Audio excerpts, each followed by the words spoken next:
A very good evening, everyone. Welcome to the webinar tonight. And I just want to give a big shout out to the over 100 of you inside the webinar room and almost 20 of you inside watching this on YouTube Live. And for those of you who are watching it on YouTube Live, you may want to come inside the webinar room so that you can ask questions later. Okay? Because you can't ask questions on YouTube Live. So please allow me about 5 minutes to introduce you to our club, Online Traders Club Singapore. Okay. Now, firstly, my name is Richard, and I'm one of the committee member of Online Traders Club Singapore. And OTCS stands for Online Traders Club Singapore, and we are a non-profit society formed in 2005. And we are a community of traders and investors here in Singapore. To me, OTCS stands for a place where we network, share, and learn, and we do it through a series of workshops, courses, and our web library. For workshops and webinars, such as the one you're attending right now, we aim to hold about 10 to 12 a year, and it is free for our members to attend. Now, we used to meet in person, but because of COVID-19, we have moved entirely online. So we have also made it free for everyone so that more can benefit from the sharing that our speakers are doing during the webinar. And when we were meeting in person, we also have dinner so that we can have fellowship and also chit chat, which is a very, very fun and nice activity that we look forward to once this COVID-19 is over. Early this year, we had a bigger event, such as the one that you saw in the photo right now. This is held in SGX, the Singapore Stocks Exchange Auditorium, because they are one of our sponsors for the event in January. For courses, we aim to have about 3 to 6 a year, and we normally do a group buy with the trainer so that we can get the courses at a cheaper price for our members to attend. Now, the courses as well as our webinars are on various topics about wealth and finance. As for our library, we have about $6,000 worth of resources. And if you'd like to find out what they are and how to borrow the books and resources, please go to the library section in our website, onlinetradersclub.org. Now, this is only available to our friends in Singapore because it's a physical library. Okay, so again, OTCS is a place where we network, share, and learn, and we do it through a series of workshops, webinars, courses, and our library. So the next question is, how much to join our club? The normal fees is 120 Sing dollars a year, but for a time-limited period, it is only $60 a year. But fret not, because right now we are not collecting the fees at all because we are conducting everything online. So it is free for all at the moment. So enjoy it. To find out more information about our club, how to join, please go to our website, onlinetradersclub.org to learn more. Now also, if you are here for the first time, please join our Telegram channel, search for Online Traders Club and join the channel so that you can be kept posted of our upcoming webinars and events. At the same time, if you prefer to receive it by email, please go to onlinetradersclub.org/mailing list so that you can join our mailing list from that link. Now, our club, when we do physical seminars, we are also supported by a group of good friends who are members of the club, and they are our unsung heroes who help us behind the scene to have a smooth running operations during our physical seminars. So a big thank you to all of you, and you know who you are. And I look forward to see you again after the COVID. And very importantly, the disclaimer, okay? So please allow me to read this. You are responsible for your own profits and losses. The speaker's opinions are their own and does not represent OTCS opinions. OTCS is office holders, associates, sponsors, are not responsible nor liable for your losses. OTCS events are for educational purposes only and should not be construed as advice. And when you are in doubt, please seek professional help. Okay, with that out of the way, please allow me to just share with you this view that I have been holding, okay, which is these two paths to wealth. And these two paths are driver and passenger. Okay, so what do I mean by that? So if you are a driver, that means that you are actively investing or trading yourself. This is also what I like to call the DIY method. Okay, so the second path is the passenger way, the passenger path, which is passive, which is the done for you way, which means that you let someone else trade or invest for you. Now, over the period of conducting seminars and webinars, we have speakers who can help you to be DIY traders or investors, as well as help you to be DFY traders as well as investors. So it doesn't mean that you can only choose one path. In fact, you may want to choose both.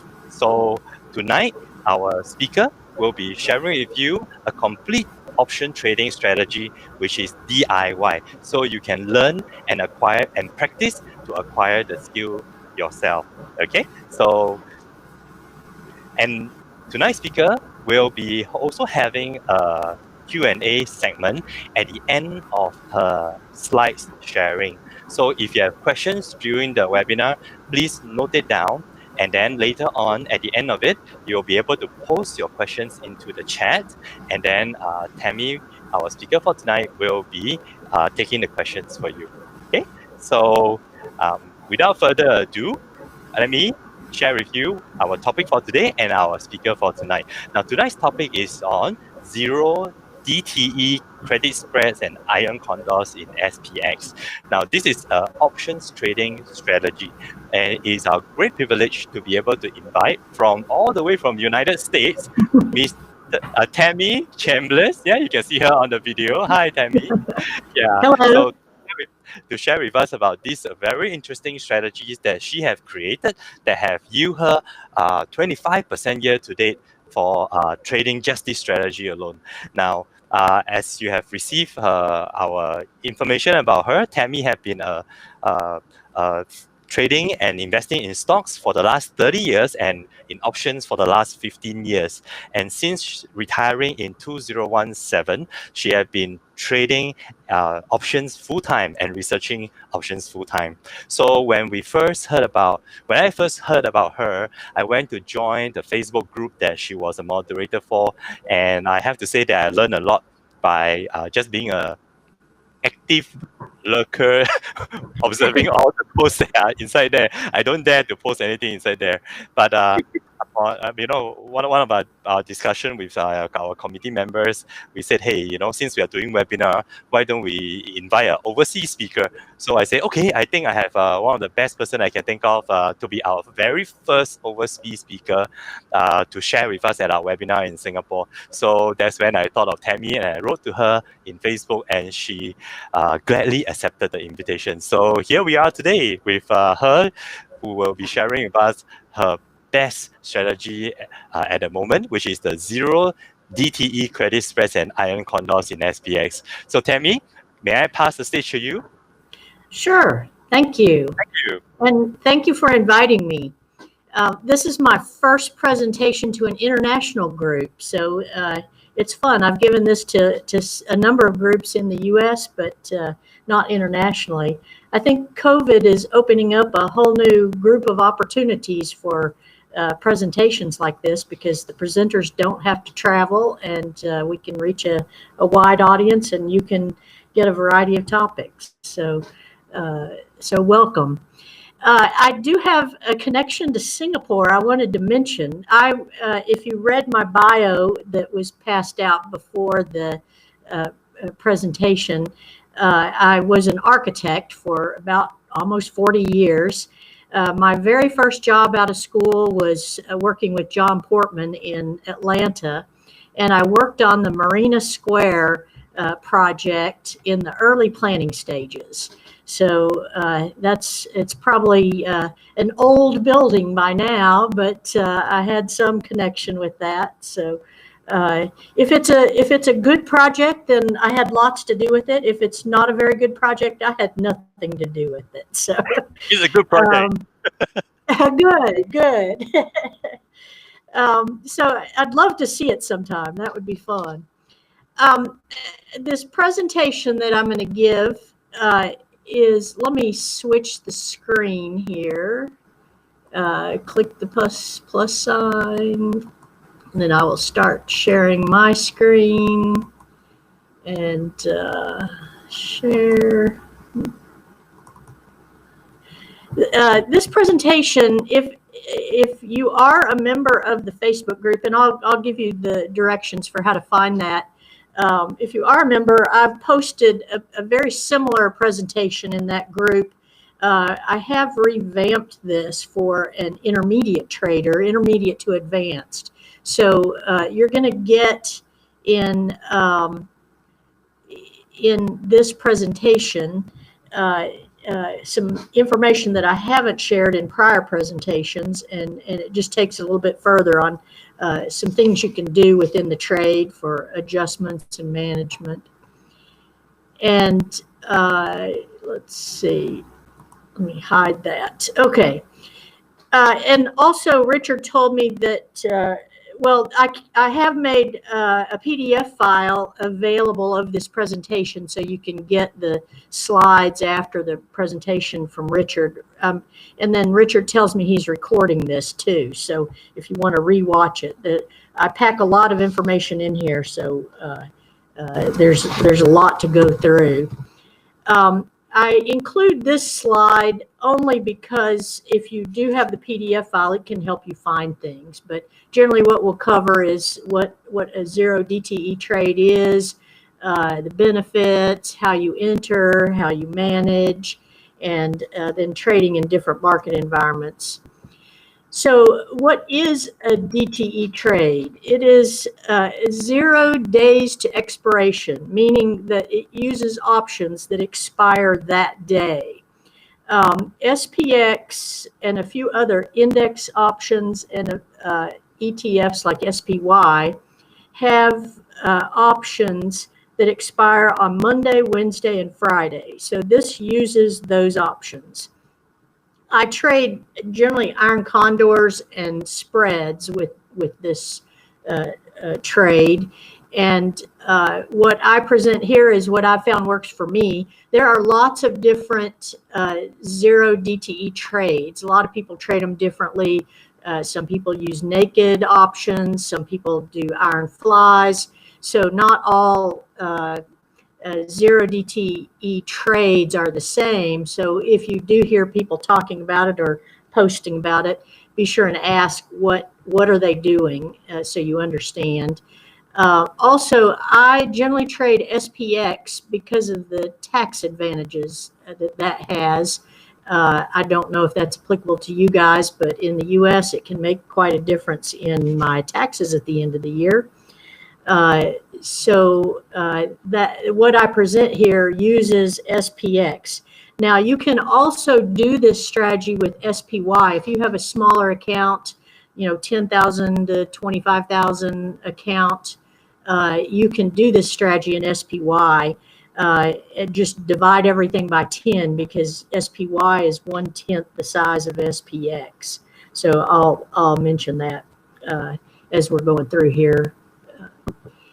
So the basic trade enters Monday, Wednesday, and Friday using options that expire that day. There are some options like monthly options that I think expire on Thursday night and settle Friday morning. This does not apply to those options. This is just the options that expire that day at the end of the day.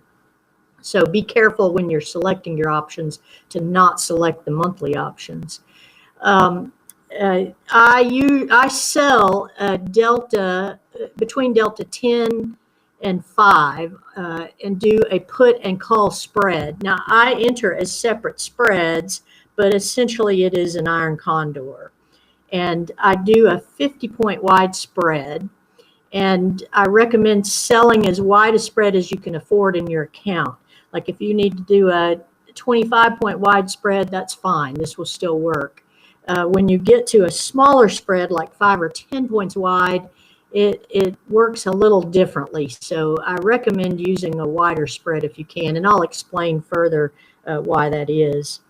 And then I use the long options purely to reduce the buying power that's required for the trade. I do not use that to set my risk limit.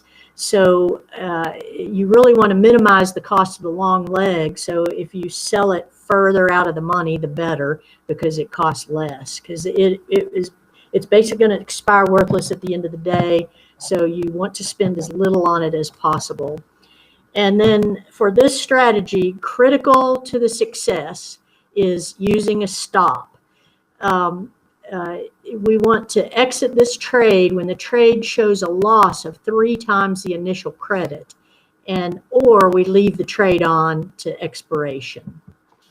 So I show here a diagram of a put credit spread. A typical 50-point wide put credit spread would have about a $5,000 risk on it, but we're going to use a stop to create a net loss of 2 times the initial credit. And same thing with the call side. Typically, you'd have a $5,000 risk, but with this, using a stop, you reduce that risk. Speaking of risk, never risk more than 2% of your account on any one trade, and that will keep you in business. If you start risking more or changing the amount of risk, you can lose more than you really want to lose. So, part of this trade, you will lose on some entries. So you want to keep those losses as small as possible so it's quicker to recover. The max loss using a stop is no more than 2 times the initial credit. I'll say approximately 2 times the initial credit, because sometimes slippage, getting out of the stop, you lose a little bit more than that. But the stop is set for 3 times the initial credit. So this is probably the most confusing part of this strategy, is setting the stops. It's 3 times the initial credit to set the stop, and then your loss, because you subtract the initial credit, your loss is actually only 2 times the initial credit. And for this strategy, like I said, I consider the risk to be the amount I would lose if I hit my stop order, not the buying power required by the spread. So as an example, let's say I have a $50,000 account. 2% of that account is $1,000. So I set up the trade so the loss at 2 times the initial credit would not exceed $1,000.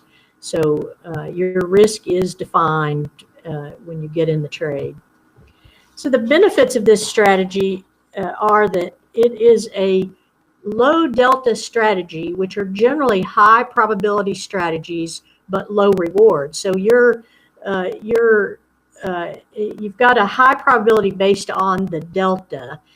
This sells between delta 5 and 10, so roughly 90-95% probability of expiring in the money as the raw probabilities of the trade, but you collect a little bit of credit for that. So these kind of trades rely on good loss management to make them profitable.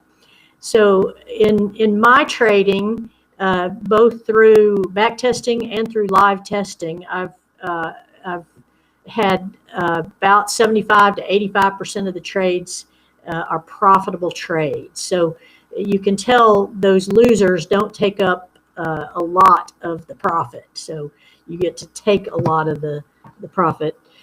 There is no overnight risk, and that is an incredible benefit of this strategy. I used to trade 45, 60-day options, selling naked puts. I traded iron condors. I've done calendars. And always I'd set it up and things would look great and things would be motoring along fine. And all of a sudden there would be a drop in the market overnight. And my trade went south. The best benefit of this trade is only what happens during that day can affect you. So you don't have overnight risk. So especially in this market that we just went through with the downturn in March and April, where there would be a gap down on the open the next day of, several hundred points. I had no risk, no trade on those overnights. So it could do what it wanted. And I just started paying attention when the market opened and when I was getting ready to enter my trade, and then I'd manage it. So this strategy did very well during the downturn. No sizable problems there. This strategy can be scaled up for larger accounts or down for smaller accounts. So it's a pretty flexible strategy depending on what size account you have. And I enter 1 or 2 sets of trades per trading day on Monday, Wednesdays, and Fridays. Tuesdays and Thursdays are my days off, so I go do other things. But I just trade on Monday, Wednesday, and Friday. It uses stop order, as I said, to limit risk. And your max loss is around 2 times the initial credit. So that means you can make up a loss in 2 trades, often on the same day. And I'll show an example of how that happens. So even if you have a loss in the morning, you can make it up by the end of the day and end up profitable. So why does this trade work? Basically, it's the probabilities of the options. Options are generally priced based on the probability that they will expire in the money or worthless. And so a delta 5, you subtract the delta from 100, and that would be a 95% chance of expiring worthless. So this probability is reduced somewhat by using the stop, because you're not letting it go to expiration or go all the way to negative. So we stop it out early. And so in my experience, it's reduced the probability by about 10% by using a stop. So about 85% chance of expiring worthless. Another thing about this trade is theta is working in your favor. As you sell in the morning when premium is the highest, and you just wait, and the premium just decays through the day, and you take the trade off, or you let it expire, and you're profiting based on that decay. So no overnight risk that I mentioned. This trade also has a good positive expectancy, and in the next slide I'll explain what that is if you're not familiar with that. And then, like I said, this low delta trades are high probability and low return. The key to low delta strategies is risk control. So I can't emphasize that enough if you get my point. So expectancy. This may be a new concept to some of you. Expectancy is a way to determine if the probabilities are in your favor for trading a strategy. The 2 things you need to know to determine expectancy is the win rate and the size of the win compared to the size of a loss. And that would be an average win and an average loss. So in this case, what I usually do is just take a hypothetical. So let's say an 80% win rate. I said on the last slide that 85% chance. Let's just use an 80% chance win rate. And so out of 100 trades, 80 of those will be winners. And let's assume $1,000 is what we're collecting when our trade is successful. So out of 80 trades, if out of 100 trades, if 80 are profitable and you collect 1,000 each, that's $80,000. But 20 of those will be losers, because 100 minus 80 is 20. So 20% will be losers, and your losers are 2 times your winners. So 20 will be losers at $2,000 each, so $40,000 losers. So after 100 trades, you'll have a profit of $40,000. That's pretty darn good. For this trade, so that means this trade has a 40% expectancy. Now, I don't know if many of you are Tasty Trade followers, but that's basically what our Facebook group is focused around. Some of us trade that way and some of us don't. But just for reference, if you're familiar with their strategies, which are basically premium selling strategies, they say that their strategies have about a 25 to 28% expectancy. So you can tell this is a pretty good expectancy rate if you know their trades by comparison. So in preparation for trading, I do several things. First of all, because this trade can be affected by what's going on in the market that day, I always check for announcements. And one good place to check, there are lots of calendars that have announcements, but I like the forex.com, forexfactory.com. It has a calendar of announcements, and it ranks them by relative impact on the market.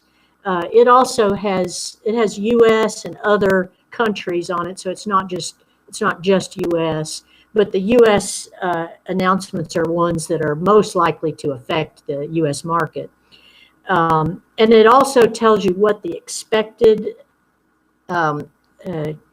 announcement, like if it's PMI or manufacturing index, what the expected percentage of increase or decrease is going to be, so you know what it's expecting. And then when you hear the announcement, you'll know if it's better or worse than that. So that's a good thing to check, and I have that on my computer all the time. So that's the first thing I look at. And then I check the futures to see what direction the market may be heading. And there are lots of sources for that. You can use /ES, which is the E-mini S&P. You can check CNBC, Bloomberg, and there's other sources for that. So just being aware of what the futures are doing overnight. And usually I start paying attention to those about an hour before trading. And then I look at what yesterday's high and low ranges were. And if possible, I try to stay outside of those ranges. And I typically use a 1 minute chart. Some people use a 3 minute chart. They think a 1 minute has too much noise. I just like using a 1 minute chart. And then when I'm trading, I usually keep a chart of ES on my screen for volume, since SPX has no volume. It's not a traded, it has options, but it is not a traded entity. And then lastly, you can use any indicators, market internals, market profile, technical analysis that you like to use or that you find useful. I want to mention here that a friend and I are working on a software. He's a software developer, has worked on Wall Street with institutional clients, and he heard my presentation a while back and has developed software that provides an indicator on what side to sell, what direction to take. And that's often the hardest decision to see what side to take. And it also tells you a strike to use, or how far away from the market you need to be. So more to come on that. And if you're interested in that software, I'm finding it very promising. I've completed some back testing on it, and it looks really good. And I'd recommend it. But I'm going to provide my email address at the end of the presentation. And if you're interested in that, send me an email, and we'll include you on a Zoom call that we're going to have sometime soon. This is all still in development, so you'd be catching it on the front end. But we're going to do a Zoom call to show what the system is and how it works, and a little bit about how to use it, and get some feedback on it. So keep that in mind. It may really help with this strategy. So the next thing to determine is entries. So the recommended strategy is to enter as soon after the market as possible, after the market opens, to collect that higher premium from the volatility at the open.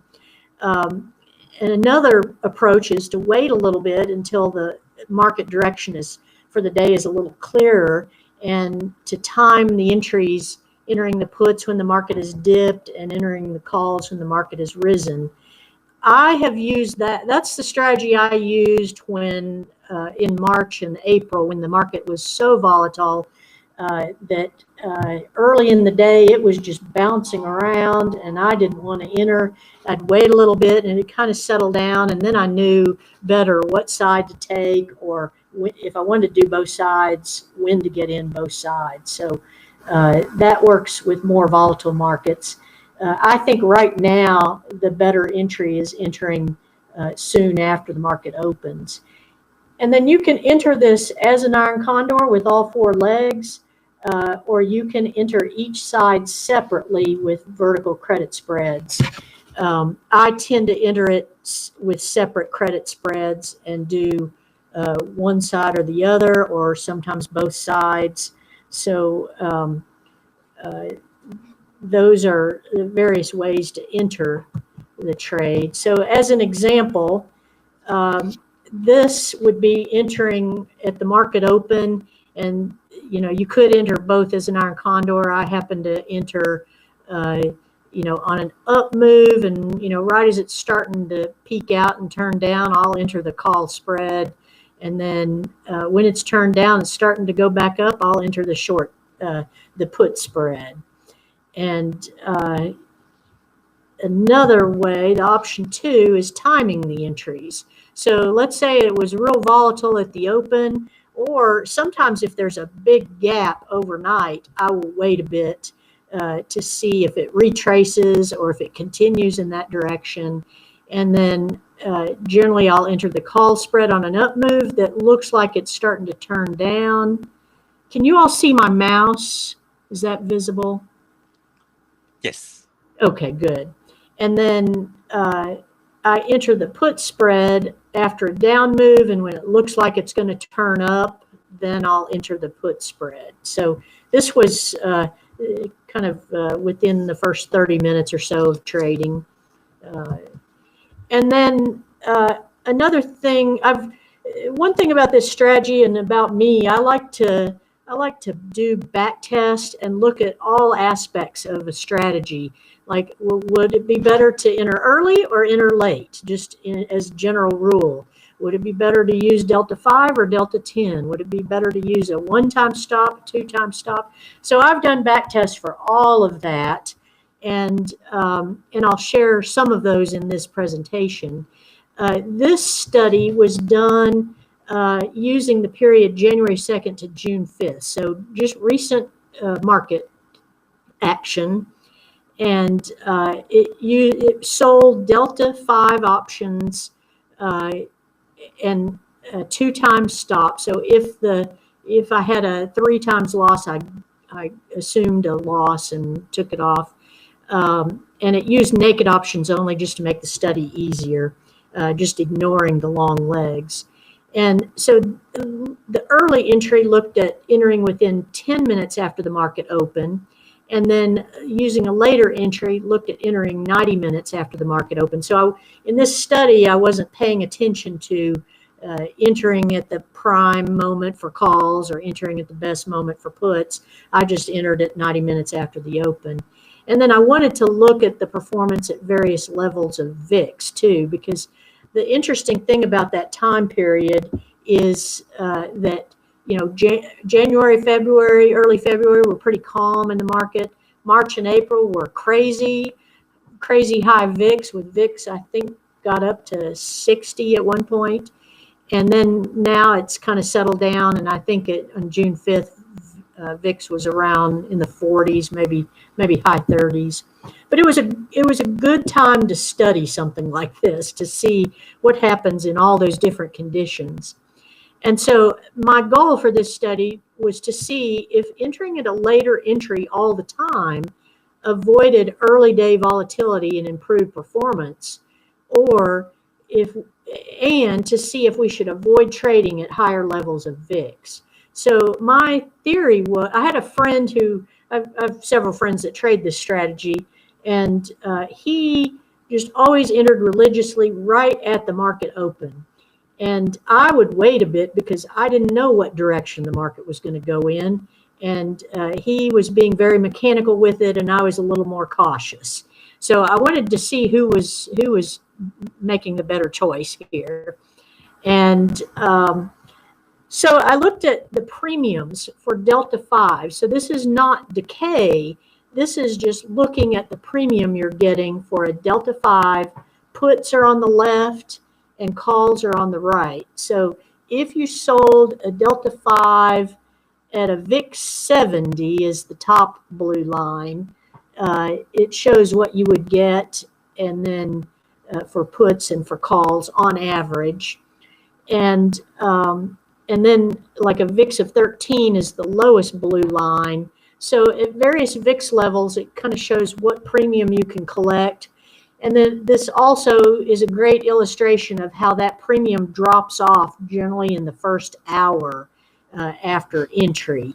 So if you entered right at market open, and the times listed are Central Standard Time, which is where I am and who I give this presentation to the most. So it's if you add an hour, you get to Eastern Time if you're used to looking at market data in Eastern Time. So 8:30 my time, 9:30 Eastern Time, the market opened, and then very quickly that initial premium kind of sold off. So if you entered later, like at 9:30, you were getting less premium. And very often what I found out was that I might get stopped out and my friend wouldn't. And it was the difference in that little extra premium near the open that made the difference. And selecting the strike that he could get right at the open for that premium. So that kind of convinced me that he was correct, that you can get more premium on an early entry, and it's better to do that than wait to enter later in the day. And so this also, and I will go over this a little bit, but you can study this more on your own when you get the PDF file. But I'm looking at like the win rate. This is the first chart is the early entry, so 9:40 a.m. Eastern. The win rate is about 85%, so it's ending up right in where the probabilities say it should be based on my experience. But with the later entry, the win rate is only 76%. So you do get stopped out more with a late entry.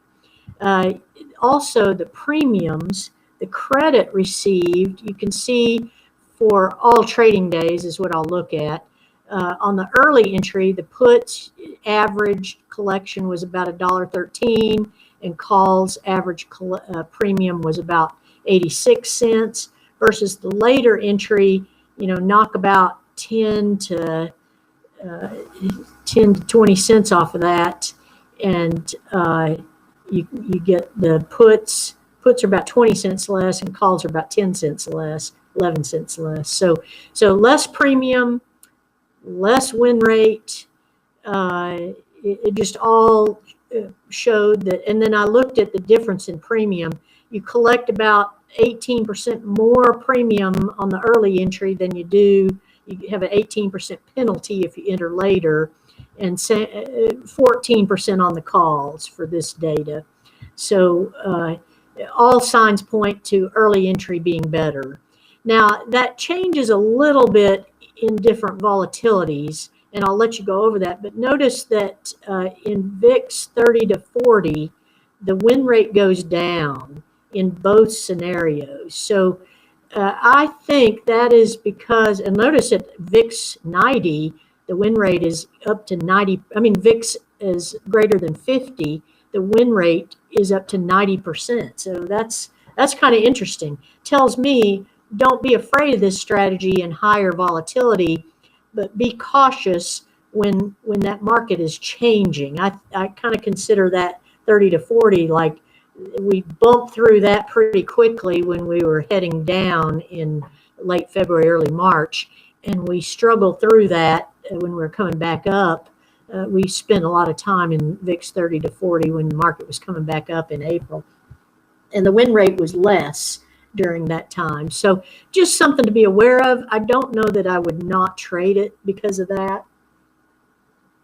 So just information to be aware of in your trading. So it shows a distinct advantage to entering early. Premiums are about 14 to 18% less if you use a later entry. The loss rate increases and the win rate decreases for a later entry compared to the early entry. And a smaller move would stop you out earlier with the later entry. So that's because you have less of a premium. So your stock doesn't have to move as far to stop you out. So all signs point to the early entry being a better performer. And VIX levels, like I said, no reason to avoid this in higher VIX levels. So next is determining the buying power, determining number of contracts. I do that by using two metrics. One is the buying power that's required by the trade. And I generally recommend, and I think this is kind of industry standard, to not use more than 50% of your buying power for any one strategy or set of trades. So the buying power, if you're trading this naked, the buying power for naked options is basically the notional value times 20% of the notional value. So quite a bit greater than the buying power for spreads. So the buying power for spread is the difference between the strikes. So in our case, if I recommend selling a 50-point strike, it's 50 times 100. So $5,000 risk for each contract of a 50-point spread. And then the maximum risk in a trade, like I've said, 2 times the initial credit. So I determine how many contracts I can trade by figuring out what premium am I getting and making sure that is no more than 2 to 3% of my account in any one trade. I aim for 2 or less. Sometimes because of slippage, it goes a little higher. So that's that. Then this slide shows kind of, you can pick your account size and it would show you what 50% of that is. So that's maximum buying power I'd use for this trade. And then, so let's use a hypothetical $100,000 account. The maximum buying power you would want to use for this trade is 50,000. And so that's one metric I'm going to check. And then I recommend risking no more than 2% of your account in any one trade. So 2% of a $100,000 account is $2,000. So that means half of that is the size of my initial credit. So I want to take in premium no more than $1,000, and that will keep my risk at 2% of the trade.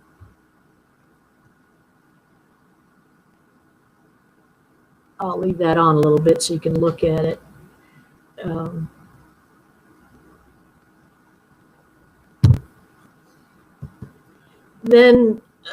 So in determining the number of contracts, first I see what kind of credit I can get, and that varies every day. So you know, as volatility is going down, the credit you can get for options, the premium you can get is reducing. So I double check that every day, and then I check how many contracts my buying power will allow, and after a while you'll know roughly how many contracts you need to trade for your buying power, because that doesn't change very much each day.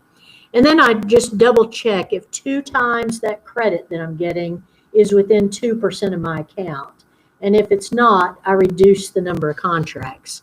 So focus on how much you can lose when you're entering the trade and make sure you're okay with that. And then you can enter the trade.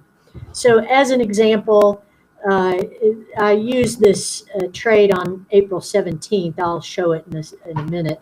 But $100,000 account, buying power of $50,000, max risk of $2,000, which I have gone over already. So that day on April 17th, I could collect a credit of 135.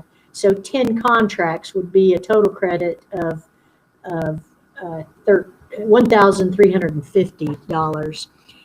And that's going to vary based on the trade.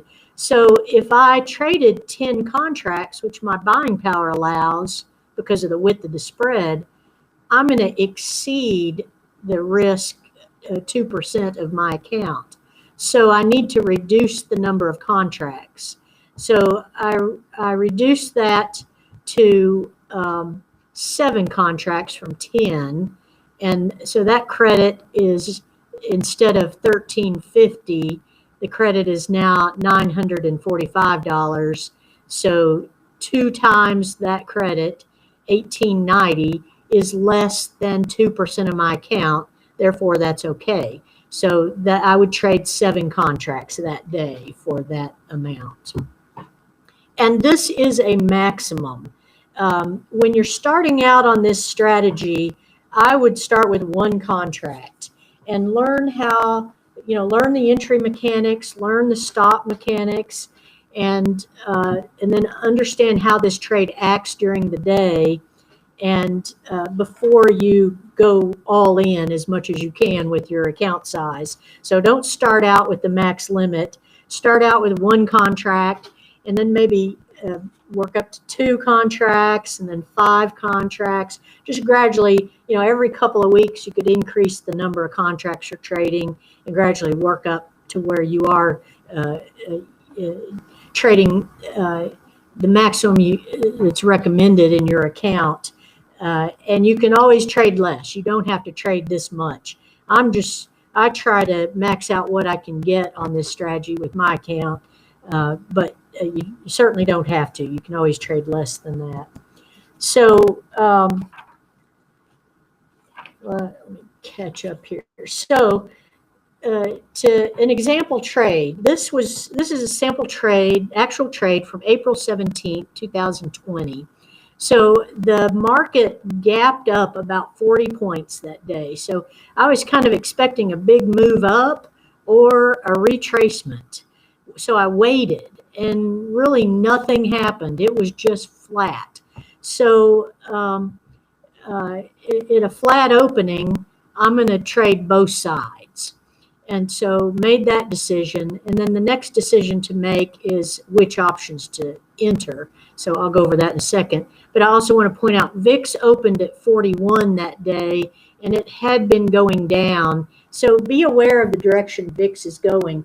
If VIX is going down, that's good for your trade, because it will kind of help you lose premium faster in your trade. And again, the times I list down here are listed in Central Time. So I tried to post that on each slide when I listed times. So now the options to sell. What I did was sell Delta 5, which was the 29.10 call, and then I bought a 50 point out of the money further out call. So I did that as one spread, and then I did the put side.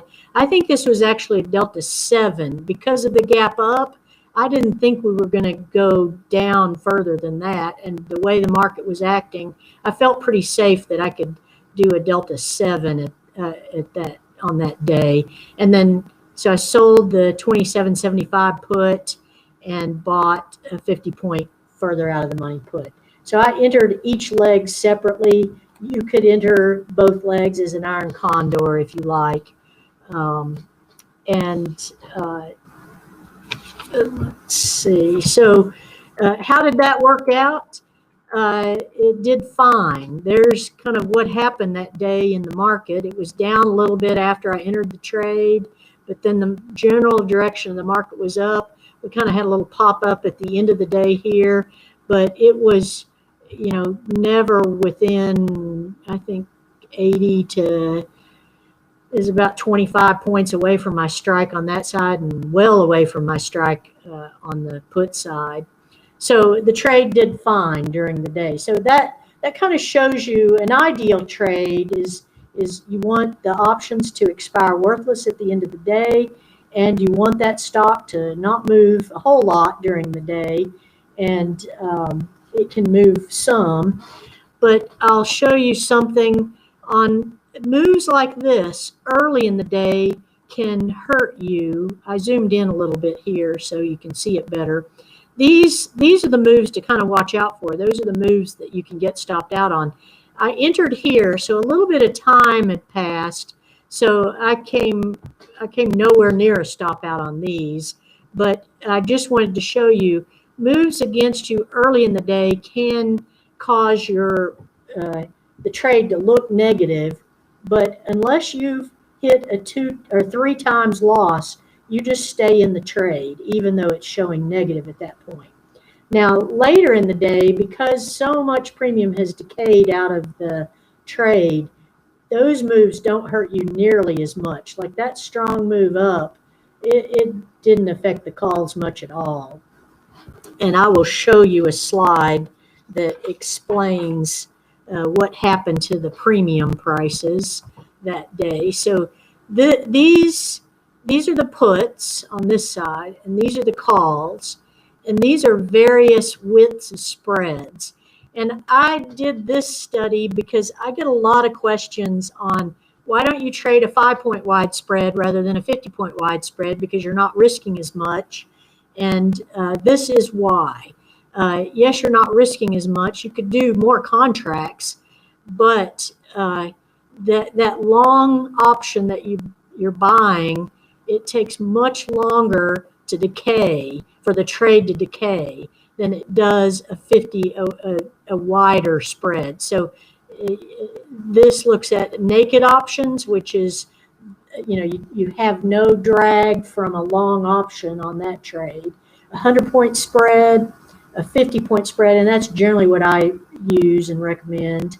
If you have bigger accounts, you might want to try those. If you can't do 50, 25 works fairly well, but 10 and 5 start working not as well. But this was the time in Central Time during the day, and this kind of tells you whether the stock was up or down. Like here's that down move. The heat map kind of shows you where the stock was down, and then later in the day where it turned green. But you can see I entered at $135 credit, but on that first downturn at 9:45, I was down $32 on that trade. So down a little bit, not much. And then it bounced back up, and then it went down again, but I wasn't negative at that point. I think it bounced down even a little bit further, but enough time had passed. These are 15-minute increments over here. Enough time had passed that, some premium had decayed. Now the yellow means that it's decayed to about the 50%. About 50% of the premium has decayed out of the trade by that time. So you can see these earlier, these wider spreads decay faster. The tighter spreads take much longer to decay, even to the 50% point. And on the call side too, now this was moving down, so it was benefiting the calls, so they were decaying a little faster, and it was kind of working against the puts, so they were decaying slower. But then later in the day, the blue is 90% of the premium had decayed at that point. So, like at 11:45, I was showing $123 profit out of, my max profit was expiring worthless. It'd be $135 on that trade. So I collected almost all of the premium by 11:45. and then just waiting the rest of the day to collect full premium. Down here you've collected 95% of the premium. Now remember, on the call side, looking at that, remember that most of the day, except for that early part of the day, the stock was moving up. So this was kind of working against the calls a little bit. The decay was slower on the call side. So I collected 95% credit on the 50 wide call spread. And it took until that's 1:30 in the afternoon before I was at 90% decay, which is much later than the puts. So it helps when the market is moving in your direction, away from your strike.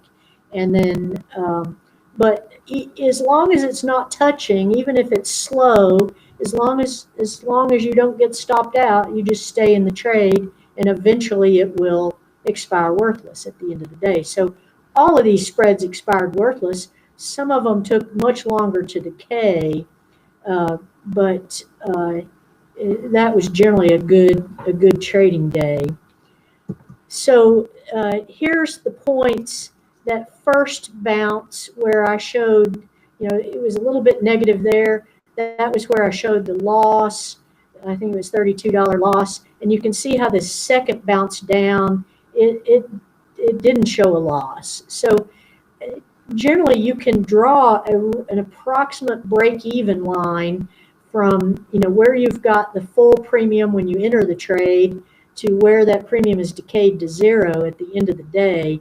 Now, it's often not a straight line. As volatility increases, that break-even line will move up some. So, as if this just kept going down, that break-even line would move up, which kind of works against you in getting stopped. If you get stopped out, you're going to get stopped out down here somewhere. So it has to move quite a bit, usually about 10, 15 points to get stopped out right in the morning. But notice how far this spike was. Notice these downturns weren't very far from where we opened, probably about 5 points or so. This was 20 points or 40 points from where we opened, and it never even came close to stopping out. So the premiums had decayed a lot by that point, so there just wasn't much reaction in those trades. But you can also see, that stock was generally moving in a bullish direction, which caused a slower decay on the call side. So I tend to draw so often when I'm trading this, I would draw these lines on a chart, and it just helps me keep track of where my short strikes are in relationship to where the stock is. And sometimes I'll draw this break-even line, but because it's a rough estimate, it's not real accurate. So you can't rely on that being a positive number. It depends. There's a lot of factors, including volatility, that it depends on. And so after I enter the trade, the next thing I do is setting the stops. So if you're familiar with stops, you know that there's a market stop, a stop limit, and a stop on condition, or you can not place a stop and just get out manually. And usually when you do that, you're just entering a market order to get out or a limit order to get out. So the pros and cons of these: a market stop will get you out, but you don't know the price that it's going to get you out at. If you use a market stop, and I would recommend, if you can't watch the market during the day, I would recommend using a market stop, because it will definitely get you out of the trade if it goes against you, and set the trigger for 3 times the initial credit. A stop limit order will get you out, but you kind of set the limit, the maximum you're willing to pay to get you out.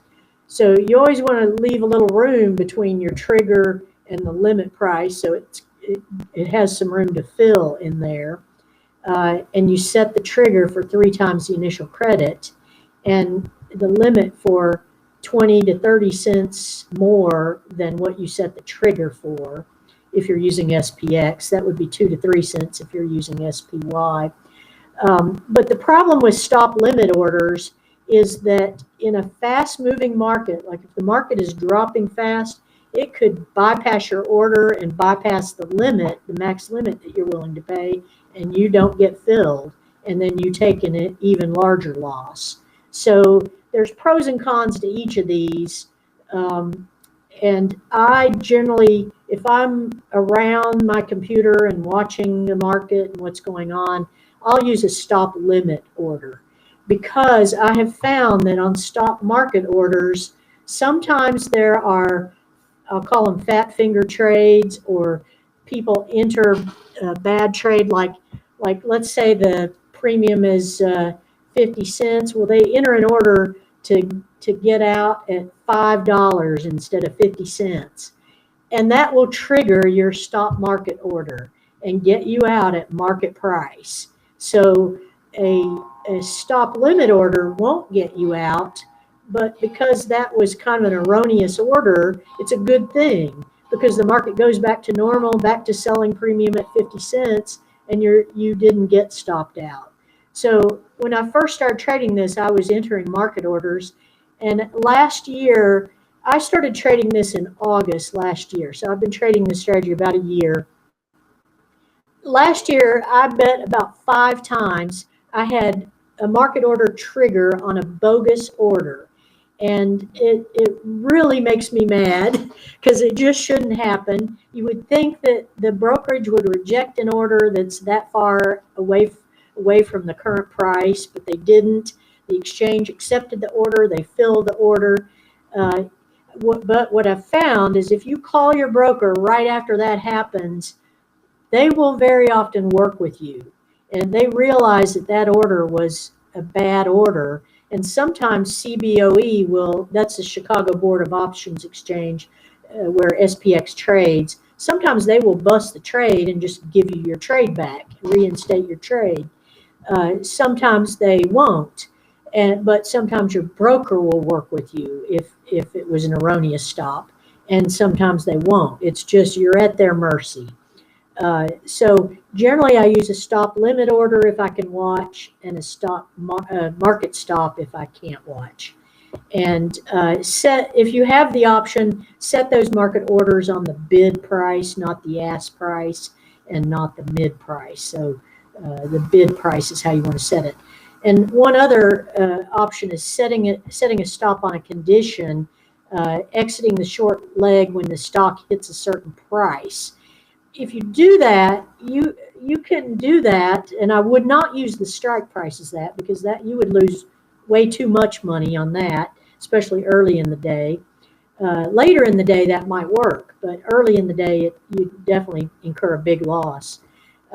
But the problem with doing that is you don't exactly know what your loss is going to be when you set it on a condition. You just want out or enter a market order when let's say when the stock hits a certain price level.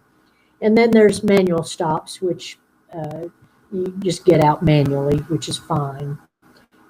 But the thing about it is, don't negotiate after the trade. Once you figure out what the point is at which you get out, just get out. What I've learned about this trade is it's better to take a small loss. It's easier to recover than it is to take a big loss and have to work to recoup that cost or take more trades. So don't negotiate and think, oh, it'll turn around. Just get out so you have a net 2 times loss. And so stops are more important than entries, I'll say, that on this trade, because on these low delta trades, that is the risk. I think Tony Batista on Tasty Trade calls these trades eat like a bird and poop like an elephant. Well, if you use stops, you're not going to poop like an elephant. You're going to poop like a bird instead of pooping like an elephant. So you set your stop, and you set the stop on the short leg only. And that's because you want the probabilities of that short leg to play out. If you set the stop on the net credit that you got for the spread, you're going to get stopped out sooner because that credit is less, and it won't allow the probabilities to play out on that short leg. So just set the stop on the short leg. It's also easier to get out when you just have one leg you're trying to get out of rather than two. Ideally, you want to let the trade expire, take it to expiration, but you always set the stop, even though you want it to expire worthless. And then lately, and even sometimes in March and April, there were some big swings at the end of the day. Like the stock would be pretty smooth during the day, and there would be a big swing at the end of the day. And, like I'd get stopped out at the end of the day after having a successful day all day long. So there are times when you want to get out early. So if the price of the stock is well away from your strike, I don't mind leaving it on. But like the last, like Tuesday, there was a big drop down at the end of the day. That would have hurt if I was in a trade on Tuesday. I don't trade on Tuesdays, but so pay attention to what's going on in the market, and if it looks like, if you even think it's going to take a big swing, just go ahead and get out. You can get out for 5 or 10 or 15 cents versus taking a loss. It's better. And then if you get stopped out, you'll get stopped out on the short leg only. So you still have your long leg in the trade. You can just take the other side to expiration. Let's say you get stopped out on the put side. You just take it to expiration. You get the credit for the call, and you take your loss on the put. But you can re-enter using that long leg. You can just sell more short puts or short calls, whichever side you're on, and you can recoup some of those losses. So I generally, when I re-enter, I generally use the same delta I used before, not the same strike, but the same delta. So if I was selling a delta 5 before, I'll sell another delta 5, which puts me further out of the money, and I can recoup some of those losses. And I'll often wait to see if the market turns around a little bit before I re-enter. If the market's dropping and I got stopped out on my puts, I don't want to re-enter puts and then get stopped out again. So that's kind of worst case scenario, take 2 losses in a day. So it's better to wait a little bit and make sure the market's going to turn around and then enter. And it also gives you some time for that premium decay if you enter in kind of optimal conditions for either the put or the call side. So options, if you get stopped out, or you can just stay out. You can, if the market continues to go in that direction, your long option will gain in value, and you can sell it at a profit to recoup some of your loss. I think it was in March, I got stopped out on the put side, and I held on to the long. I recouped my whole loss in that long option. So I did not have a loss on the put side by the time the market stopped dropping. So that has happened maybe 3 or 4 times this year. It's rare, but it can happen. So it's another good reason to leave that long on and just just put your stop on the short side. And then you can sell a new short option if it looks like the market hit a low or a high on the call side and is turning around. And then if you re-enter and the spread is too wide to reuse your existing long option, like you really don't want to sell a 70-point wide spread, like the market has gone down and it's retraced some, and that spread would just be too wide, you can just enter a new spread at that point and sell the other sell your existing long option if it has any value, if it's worth 5 cents or more. So there's some options once you get stopped out. So as an example, I put together these slides on how to turn a loser into a winner. So the date of, and this was actual trade and my actual actions on this trade. So the date of the trade was Friday, July 10th. The VIX was around 29. There were no announcements scheduled for the day. So, and then SPX was near recent highs, but had been trading in a range the last 4 or 5 days. And the futures indicated a flat opening. All those indicators tell me I'm going to do both sides. So there is a daily chart on the left to tell you kind of where we were in the compared to the last several months of trading. So we've just been trading in this range. And then that day, this is ES, so the futures, sorry, this is SPX, but the prior day's close was here, and we opened right near the prior day's close. So it didn't change much, and then it had a little volatility at the beginning, and but I was generally expecting a flat day. So there was this bounce down, then it bounced back up. So I thought that's a good time to enter. So I list my entries. I sell the 31.95 call. I also buy the further output for to create the spread. I just didn't show it on this graph. And then I sold a 30.95 put. Those happen to be 100 points apart, but that doesn't always happen.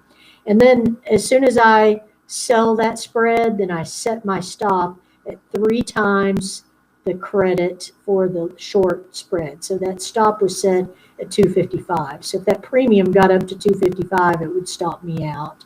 And then on the put side, the put side was 85, and then the call side was 60. So I set the call stop for $1.80. So my net credit on the puts was 75 cents. Net credit on the calls was 55 cents. So I collected $1.30 on the trade. And so 15 minutes, let's see.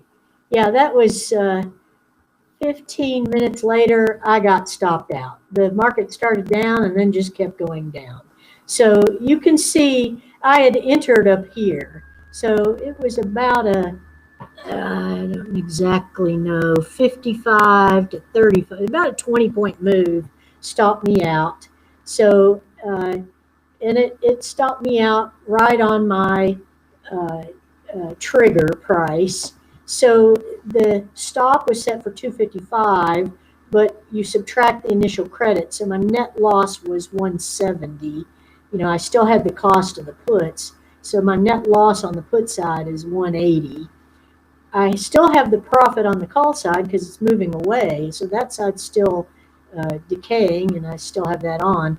But my net loss in the trade is $1.25 at that point. So then what happens? And I put in red what the change was. So, you know, there's at 10 o'clock Eastern time, and here's what I did differently. I took those, got stopped out, so I struck those out, and then I entered. The red shows what I did at 10 o'clock, and in black is just what I had done prior to this slide. So next, let's see, about an hour and a half later, almost 2 hours later, my put, the market just happened to turn around right after I got stopped out, and it started back up. So wait a minute, let's see. Let me go back one. This is what I want to talk about. So 10 minutes later, right after I got stopped out, the market started heading up. And so I sold another put. And it happened to be, I think it was Delta 7. I sold a little bit higher Delta, but I got some good premium for it. And so I decided to do that on this trade. It just looked like that was going to rebound. So I got in again. Now, I take the chance of that market turning around and getting stopped out again, but I took that chance. And so at 10 10 minutes after I got stopped out, I re-entered and got a net credit of 120 for those 30.95 puts. That was even greater than my 85-cent credit. So that's going to help make up some of that loss. And then I set my stop for 3 times that credit, the new credit on the new puts. And I set my stop for 360. So now with that credit and the, I had a net loss of 170. So then you add the credit of 120. So, and then you consider the cost of the long puts. So I'm only down 60 cents now after I sold this put. So if I add the premium I'm getting for the calls, I'm only down 5 cents on the trade if everything works out. So I re-entered on the put side and was able to, if everything works out, I'll get back to almost even in that trade. So about 2 hours later, the market just continued up, which was good for my puts, and it didn't continue up enough to threaten my calls. So I'm still good on my calls. So I bought back this put because it was only worth 10 cents at this point. That market had moved that much. Also, volatility had increased a lot on that down move. So that's another reason those puts were more expensive. So the volatility had kind of come out on that up move, and the market had moved away from my put on that move. So I bought them back for 10 cents, and I sold a new set of puts at 31.30. So again, I think I sold probably Delta 5 and collected 75 cents at that point, set my stop. And so now I had a net gain of 5 cents. So everything worked out on the put side. And on the call side, I still had my premium on that side. So at the end of the day, if everything works out, I will have a net gain of 60 cents on the trade. So at the end of the day, all options expired worthless. The calls started heading toward my call, but I was still at least 10 or 15 points away from my calls. And so I felt fairly safe leaving them on, especially after that dip. And so I just let everything expire worthless and collected 60 cents on the trade. So that kind of shows you how I stepped through that trade. Now, if this happens and this is kind of bouncing around and that I can get out of those calls for a nickel, I will usually go ahead and do that just to take the risk off on that side. But being this far away from the puts, with the stock up at near 31.90 and or 31.85, I think, and my puts being down at 31.20, there's very little chance the market's going to drop down to there. So I just let the puts, in this case, I'd leave the puts to expire worthless. So it was a winner that day, even though it wasn't as much as I'd hoped when I entered the trade at the beginning. Still ended up a winner. So I didn't include this on prior versions of the presentation, so y'all are getting this for the first time, just to show how I manage a trade. This is the kind of thing I will post quite frequently in the Facebook group too. Is when something happens that I think people can learn from and how I manage the trade. I'll post little diagrams like this to show how my trade, what I did during the day. So one of the questions I get all the time is why trade a 50-point wide spread? Why not trade a narrower spread? I've addressed some of those concerns, but I looked into some back testing to study that a little bit, and I'm going to go over this pretty quickly because we're getting up to an hour and a half. But you generally want the 50-point wide spread to mimic naked options, and if you pay as little as possible for that long option, you come closer to mimicking naked options with the reduced buying power of a spread. So, like I said, avoid trading spreads 10 points wide or smaller. And so ideally, the trade would be selling naked puts and calls because the Greeks are working in your favor. Theta and volatility are the primary Greeks that benefit this trade. You wouldn't have the cost of purchasing long options that basically you're just throwing that cost away because they're going to expire worthless. You'd minimize commissions because you're trading fewer contracts. But the downside of trading naked is it requires much more buying power. So naked options require 20% of the notional value, basically for a 2,800 point strike, dollar strike, it would require 56,000 of buying power per contract. Most people can't afford that in their account. So, or if you can, you trade one or two contracts. So, if you have a big account, great, go for it. Because ideally, this selling naked puts and calls is the best trade. So, if you got a lot of money and want to trade this, just trade it naked using the stop. So, your risk is still the same as it is on the spread. But with spreads, you can trade more contracts. So you can potentially make more money with the spread than you can with naked options. And I think I've gone over some of this before, so I'll skip through it. And tighter spreads, those Greeks of, when you have a tight spread, theta on the short leg is working for you, but theta on the long leg is working against you. And decay and volatility on one side is working for you, and on the other side is working against you. So that's why these tighter spreads decay at a much slower rate. People who have traded this tell me often they're waiting till an hour before the market closes to see much decay in their trade. So it's kind of nice when you're trading widespread. You see profit pretty much right away in your trade or after the first 30 minutes, as long as everything's moving in your direction. So I'll go over some of my backtest results, and first I'll go over this year because I think this year was such an anomaly compared to prior years.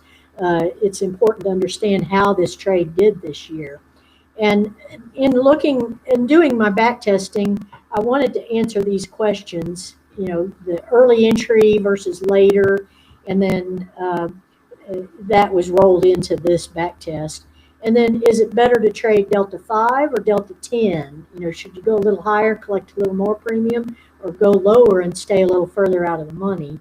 And then should we avoid trading in high volatility? And what are the average credits that you get in low volatility to high volatility? And do you get stopped out more on the put side or more on the call side? Does it make a difference? And so this is the same thing I showed you earlier, but just looking at it in a different light. This is Delta 5, and on the next slide I'll show you the same statistics looking at Delta 10. So when you get the PowerPoint, I'll let you, or PDF file, I'll let you can go through and kind of compare item by item. But generally, let's look at a few metrics just to compare. So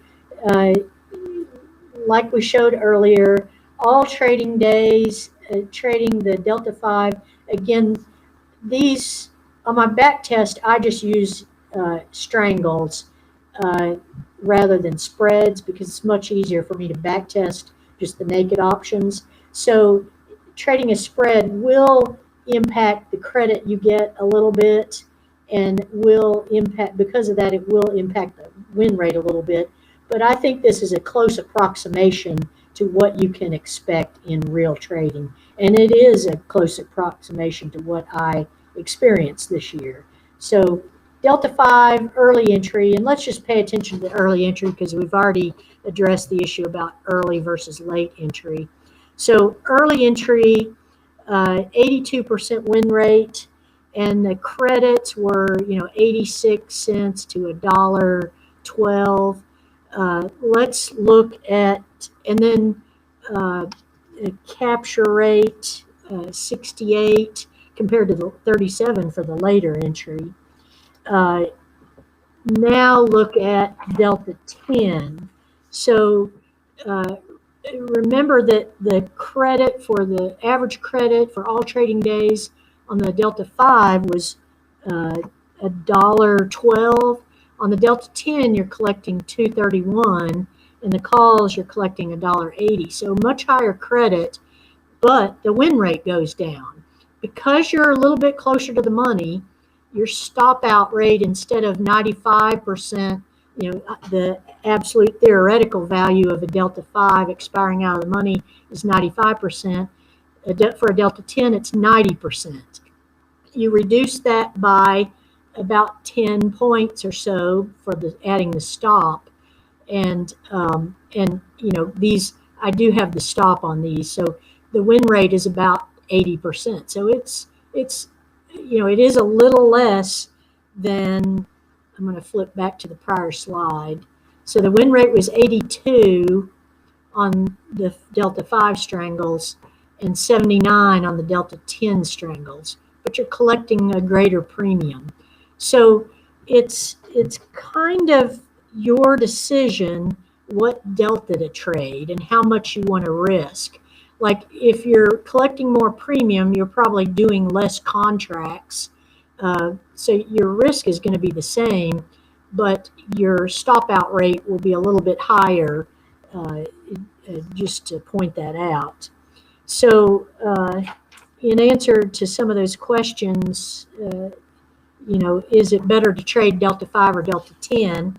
I'd say stay somewhere in between. Like if volatility is really high, I'd probably stay further out of the money with the delta 5. But as volatility goes down, if we hit VIX of 15 or 12 anytime soon, I'll probably be trading close to a delta 10 just to collect higher premium. And volatility is less, so supposedly I get stopped out less, but still the probabilities play out. So now looking at further backtest, how did this strategy do in prior years? And does trading naked puts and calls how does it compare to trading spreads? How does trading different deltas affect the trade? And then how does using different stops affect the trade? We did these back tests. A group of friends and I got together and bought intraday data from CBOE to do these back tests. And at the time, we were just selling puts. We weren't doing the call side. And now, last fall, we were in a bull market, so it kind of made sense to sell only the put side because the market's generally moving up. So note that these back tests that I'm showing here are just the put side.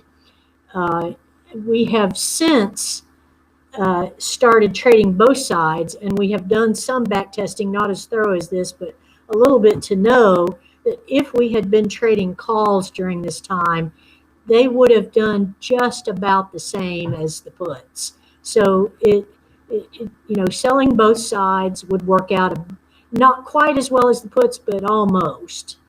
So this first slide just looks at selling one contract for each strategy.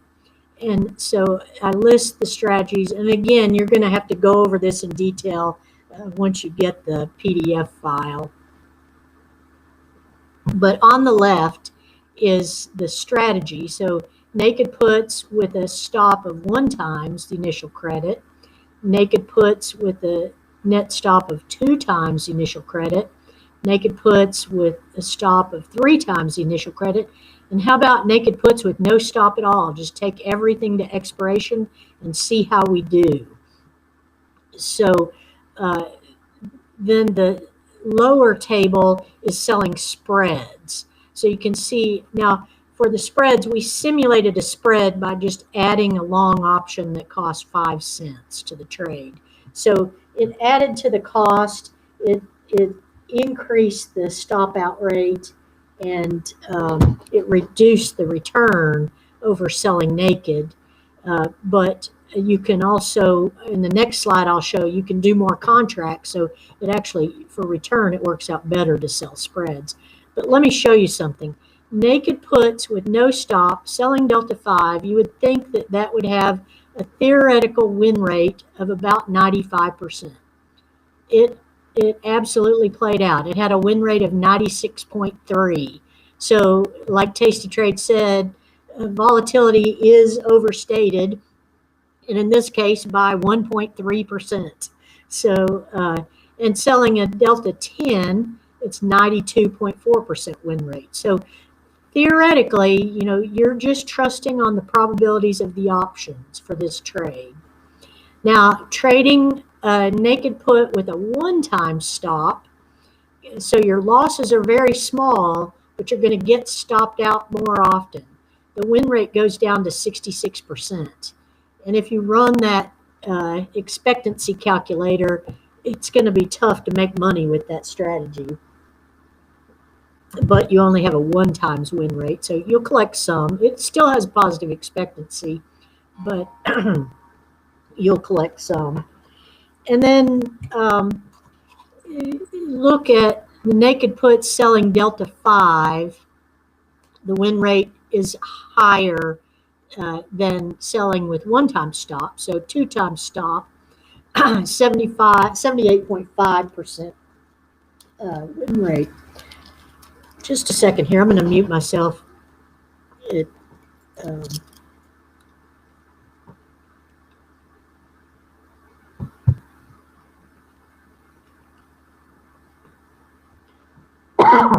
Okay, had a throat problem there. So generally, whatever delta, trading naked, you know, Delta 5, Delta 10, Delta 20, Delta 30, you know, you're getting good win rates. But what happens, the higher delta is your stop out rate starts increasing too. Notice the stop out rate is as high as 30 to 38% with a one-time stop. And then a stop out rate starts going down with a two-time stop, but still 25% of the trades, 25% of the trades are stopped out. With a three-time stop, you don't have nearly the stop outs, but your losses as a multiple of the initial credit get much higher. So whereas with a whereas with the Delta 5, your max loss is 136.4 on average. With the three-time stop, it's 5 times that. So if you use a larger loss, and people will also say, you know, the stock came down, hit my stop, and then turned around, just like that example trade I showed you. It happens. And it's so tempting to think, if I just move my stop out further, I won't get stopped out on those trades.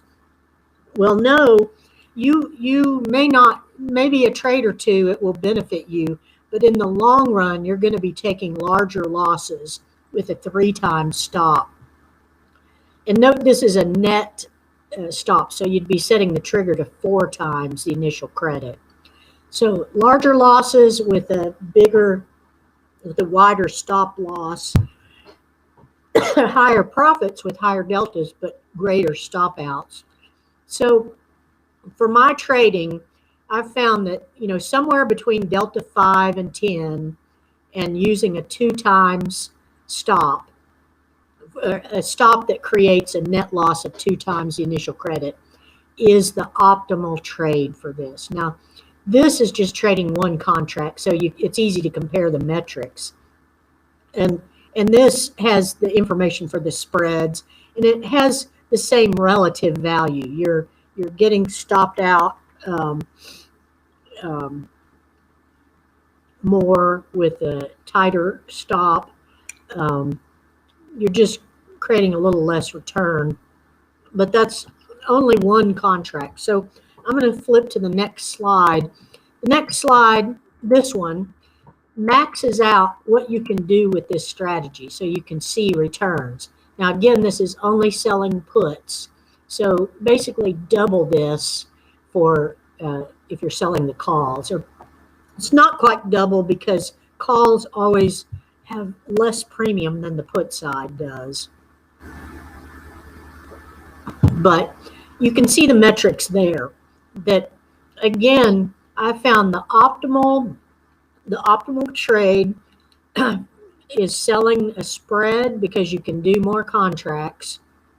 So compare the return on the put side of, delta 5 to 10 from between 92.5 and 241% return over, this was back testing from 2012 to 2019. So over those years, it was, between 100 to 250% return. But if you were selling puts, naked puts, with the same, using the same account size, your return over those years, those 7-8 years, would only be 15 to 30%. So much greater return if you're selling spreads than naked options, because you can do more contracts. So hopefully that explains a little bit about how to use these. You can look at this in further detail. Now, these red boxes are kind of warnings, like this is a reason I would not do that trade, is the max loss multiple times the initial credit. And the max drawdowns are huge on these larger stops or no stop. Again, the theoretical win rate, here's the poop like an elephant, eat like a bird example. A spread with no stop, you have a 96% win rate, but you can have a 60, well, in the back test, we would have had a 60% and 82% drawdown on our accounts, depending on the delta we were trading. Psychologically, I would not want to lose 82% of my account, even though I knew I had a 92 or 96% win rate. That's why you can't pay attention to just win rate. You have to look at the size of losses when you're evaluating strategies. So I recommend, using these metrics, like there's return, win rates. Premium capture may be a new one for you because not a lot of people use that. It's useful when you're looking at premium selling strategies. It's what percentage of the premium you're able to capture over the long run in that strategy. So this is generally 10 to 12, which seems lower to me than, but if you're selling calls too, you double that. So maybe that's more in line. But your premium capture is going to be higher on the naked puts than it is on the spreads, just because you have the cost of the spread to factor in. And I think these are so low because over some of those years, the premium was really low. So a 5-cent long option, could be 25% of the credit you're getting on the trade, which would reduce the capture rate. So that's another reason that capture rate may be so low. So anyway, there's some things to look through. I included this description because it talks about how we did the back test. I'm not going to read through this now, but when you get the PDF file, you can read that. And this is just a summary of that same information. I'm not going to go over that now. And so trading in different markets, I'll say the market is always changing, and this strategy can be adjusted to trade in different markets. So you can adjust the delta to sell, you can adjust when to enter, you can enter just one side or the other, you don't have to enter both sides, and you can determine whether to take to expiration or close early. So those are decisions to make while you're trading it, and that can help improve your strategy or improve results. So the adjustments that I've observed in trading this in low volatility market like last fall and January, and then high volatility markets March and April. In low volatility, I generally sell between delta 5 and 10, and I usually stay below 10. I'm usually around 7 or 8. But in high volatility markets, I will sell a lower delta because the premium you can get, even for a lower delta, is higher than you can get on a delta 10 or higher in a low volatility market. So you're not making less money, you're actually making more money in a higher volatility market, trading further out of the money option. So it's kind of an advantage to high volatility. In a low volatility market, I definitely enter early to capture that higher premium. In a high volatility market, especially if there are big swings at the market open, you may get stopped out a time or two, and then you say, hey, this is happening every day. I'm going to stop doing this. You can wait a little bit to enter to determine market direction. And then time your entries a little bit more. But my backtest shows it's still just as good or better to enter within 15 minutes of the open, even on high volatility markets. But this is the way I was trading it in high volatility markets. Then you can enter on low volatility, you can enter just one side or both sides. Same thing in high volatility markets, just determining direction is the difficult thing, which our software, this new software we're working on, may help. And then taking the trade to expiration, most of the time in a low volatility market, like I'd say, 85% of the trades I was taking to expiration, and maybe close one out early if it moved against me, but I wasn't getting stopped out very often in a low volatility market. In a high volatility market, I would close early just to avoid that end of day volatility, or those, either a huge jump in the price or a huge drop in the price at the end of the day. The other thing I've noticed in a high volatility market, you can get just as much credit on the call side as you do on the put side. But in low volatility markets, the calls are definitely trade for less premium. It's usually about 2/3 of the premium of the puts, sometimes even a half of the premium of the puts. But low volatility, when the market is moving up, the calls you can get much closer to your call strike without getting stopped out in a low volatility market. It's part of what we discovered about trading calls in a low volatility market. So they're even in a low volatility, it generally means the market's moving up, but the calls can take more heat, so they can get closer to the calls without getting stopped out. So those are some suggestions for trading in different volatilities, which I've learned this year. And I'm glad I had this opportunity to test this strategy through this downturn, and it really did pretty well. So these are some other things I think I'll let you read over these. And be flexible, adjust the rules depending on what you see in the market. Always have market awareness and what's going on. And then other ideas for trading this strategy. These are things I've heard of people doing or I've tried. You can trade with higher deltas, but leave it on for a shorter period of time and take off the trade at a target profit. Especially those of you in Singapore who may not want to stay awake all night long while you're trading. I have a friend in Australia who trades this strategy, and he wakes up, gets up, puts on a trade as soon as the market opens. He waits about an hour and takes it off and just takes whatever profit he has, or if he gets stopped out, that's it, he just shuts it down. So that may be an idea for you guys in Singapore to be able to trade this, since you may not want to stay awake all night watching this trade. That may be a good idea for you guys.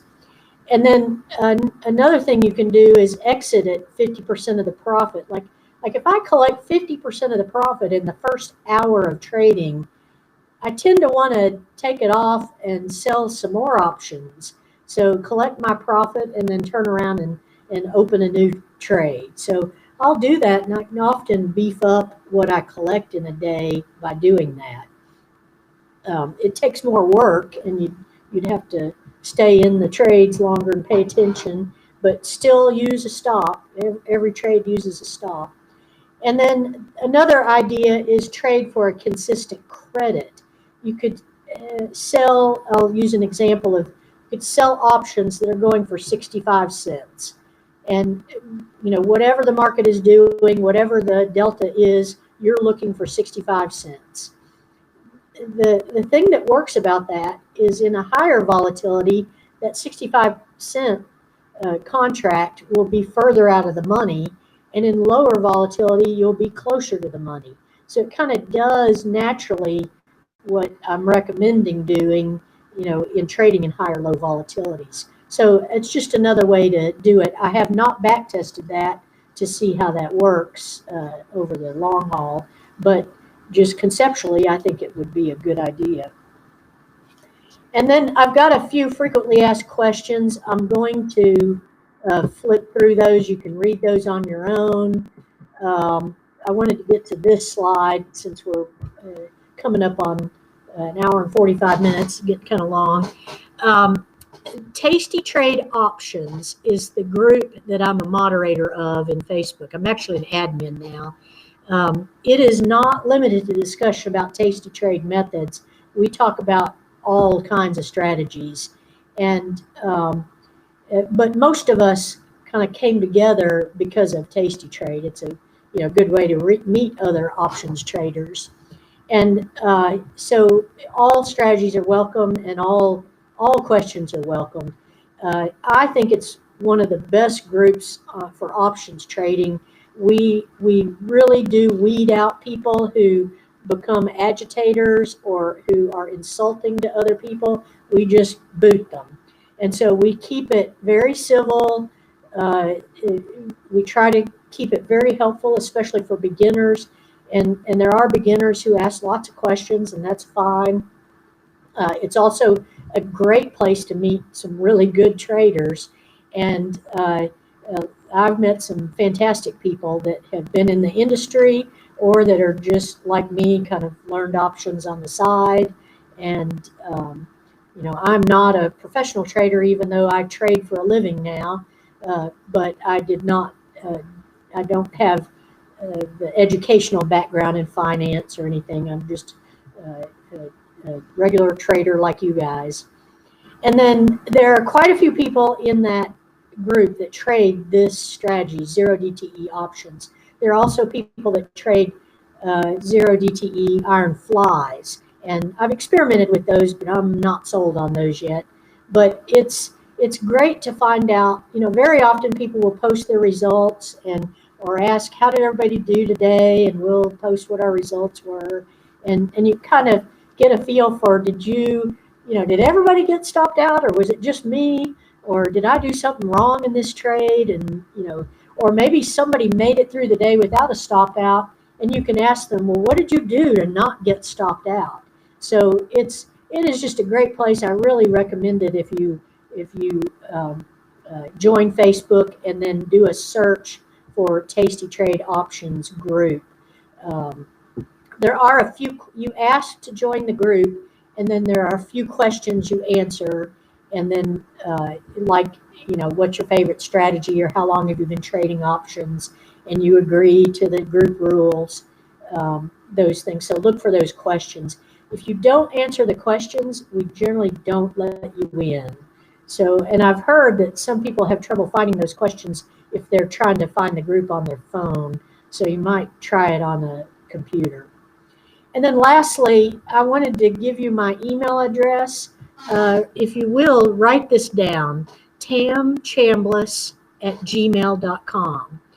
And the reason is, if you are interested in the software I mentioned, and interested in attending that Zoom meeting that we're going to have where we explain further about it, send me an email and tell me you're interested in that Zoom presentation, and I'll add you to the list. And we're going to, that meeting hasn't been set up yet that I know of, and it probably in the next week or 2 or 3, maybe sometime soon, we'll do that. And because I think that strategy, that set of indicators can really help with direction. I've done some back testing, and just right out of the box, it was right 96% of the time. There were only about 5 trades out of 130 trades that it got wrong. So that's a pretty darn good indicator. And it is not a simple indicator, so it's not like Bollinger Bands where you just add those. It is a complex program of a combination of indicators that gives you a signal. And it's presented in the form of a chart, and you just watch when the chart crosses above a certain line. We'll show you how to do that. And the software is not yet available. We're still working out the details of how to make it available and all that. But if you're interested, shoot me an email and I'll put you on the list. And then also feel free to email me or message me with any questions on this strategy, whether it's about the presentation or once you start trading the strategy. If you have questions like, "Ooh, I can't remember what you said do about this," or "This happened and what did I do wrong?" I love questions. So I spend 80% of my day just chatting with people, answering questions or talking to them about their trades. So it's fine with me if you want to email me or message me on Facebook. I do that too, and I'll get back to you as soon as I can, and you'll definitely get an answer one way or another. So I wanted to also mention the software I use for backtesting. If you're interested in backtesting, I love backtesting. It helps give me confidence in a strategy that maybe just trading it doesn't give me, because when you're trading a strategy, and you're not sure about it, you tend to change things and tweak different rules, and you may not be consistent all the time. But in backtesting a software, you can set up a set of rules, trade by those rules through for a certain period of time, see how it does, see how your rules were. If the rules don't work, you go change your rules. You don't change the trade. This software, OptionNet Explorer, it's based in England.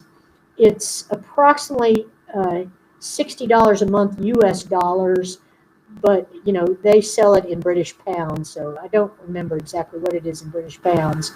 And the first month is free, so you can try it out. It is not a true backtesting software. It acts similar to Toss on Demand, where it gives you option chains, and you can see what the strike, what the premium is at a certain strike at a certain time of day. But it's one of the few softwares that I've found that has intraday data. Not many backtesting programs have intraday data, at least available for retail traders.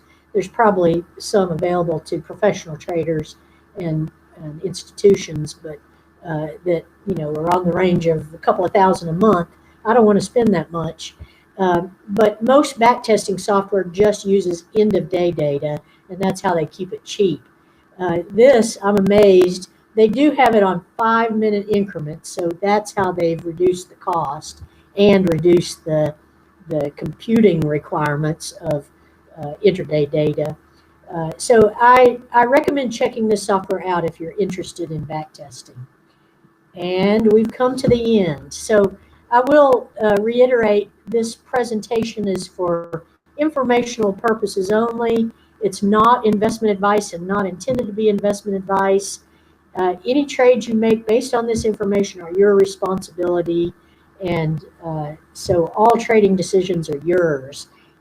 But I'm willing to help you out or help guide you and do the best I can in getting you up to speed on this. So, Richard, I'll turn it back over to you for questions and answers. Thank you so much, Tammy. Sure. Wow. that is an excellent sharing. It's so intense, you know. There's so much information that you have packed into this sharing session you did for us, and thank you so much, Tammy, You're for very welcome. for waking up so early on your day. You know, Yeah. yeah, You, you started do the you, webinar at 8 a.m. right? that's right. Do you want me to stop sharing or you Yes, want me to keep my PowerPoint on? you can keep your PowerPoint on. Okay. PowerPoint on, Okay. yeah. I will Uh, do that.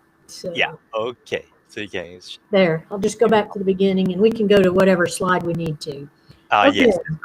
Okay, great. So thank you everyone for still around. And if you have questions, please type them into the chat box on your screen right now. If you are watching on the mobile devices, you might need to scroll down to see the chat box.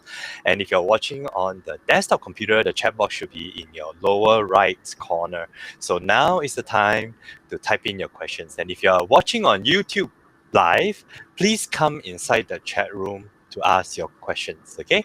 So let me, while we're waiting for the questions to come in, let me just have a few questions that I have noted down, Tammy. Have you had your sip of water already? Have I had my what? Sip of water? Oh, yes. Sip of water. Yeah. Yep. That's So right. we will take questions for another half an hour or so. Okay. That's the time limit that we have set for the webinar. And it's also been quite a long morning for you, Tammy. Yeah. So And a yeah, long night for you guys. but it's good. It's all good, you know? Good day Yeah. for me. Yeah. So for everyone who are wondering, the webinar is recorded and will be emailed to everyone who registered. And so will the set of slides that will be made available to you if you have registered. And so you can rewatch and go through the fine prints that Tammy has shared, especially those tables where she and her few friends have put in so much effort to backtest to find out what combination works well during the backtest period. Okay, but having said that, we also need to know that she's really sharing out of her good heart. So don't stress her and don't, you know, You won't. yeah, don't stress her with your questions and other stuff. Okay, so if you have things that you don't know, like you don't know what is options or don't know what is a credit spread, basic stuff like that, please do your own study on YouTube or books first before going to Tammy. If you go to Tammy, please go to her on specific questions about the strategy she has shared, not the basic stuff. Okay. Or All right. they can, if they are getting started and would just like some recommendations on where to go, I can do that. And Yeah, sure. That's that'd be fine. fine. She can point. She can Yeah. point you to where to I'll learn just more.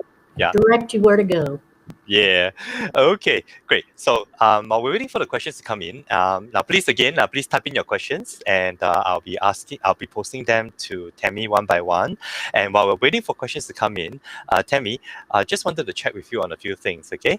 So, yeah. Okay. Now, you mentioned about using SPX and SPY, and SPX. You use SPX because of tax advantages, which perhaps for us in Singapore, maybe in Asia as well, is not so relevant. Okay. So other than a tax consideration, are there any reason to go with SPY? Is it just about smaller accounts or? I would go with SPY if you have, say, 25,000 or less, I'd probably go with SPY. And, SPX is 10 times the size of SPY. So for larger accounts, it works well because you don't have to trade as many contracts and commissions would be less. So I'd say at the point at which you're trading 10 SPY contracts, start thinking about trading one SPX contract. And instead, it'll just keep your commissions down.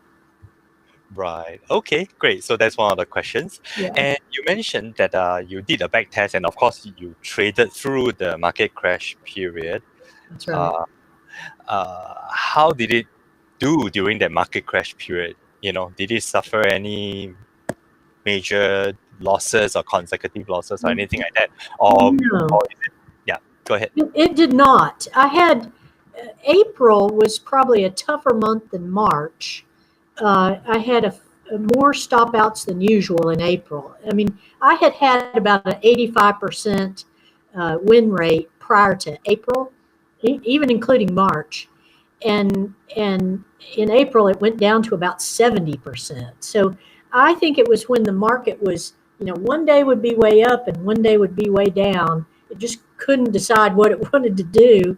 And that was tougher trading. So I'd get stopped out. It just seemed like every other day I'd get stopped out, or 2 days in a row. So it was tough trading. And then, but, I just kept at it, and overall, it basically has settled down now and is back to its normal self with about 85% win rate. So I'd say, yeah, it was a little tougher. There were a little more stop outs, but not enough to not trade it during that time. I think there were a few people that were beginning to trade this strategy in that time, and they stop outs are frustrating when you're beginning a strategy.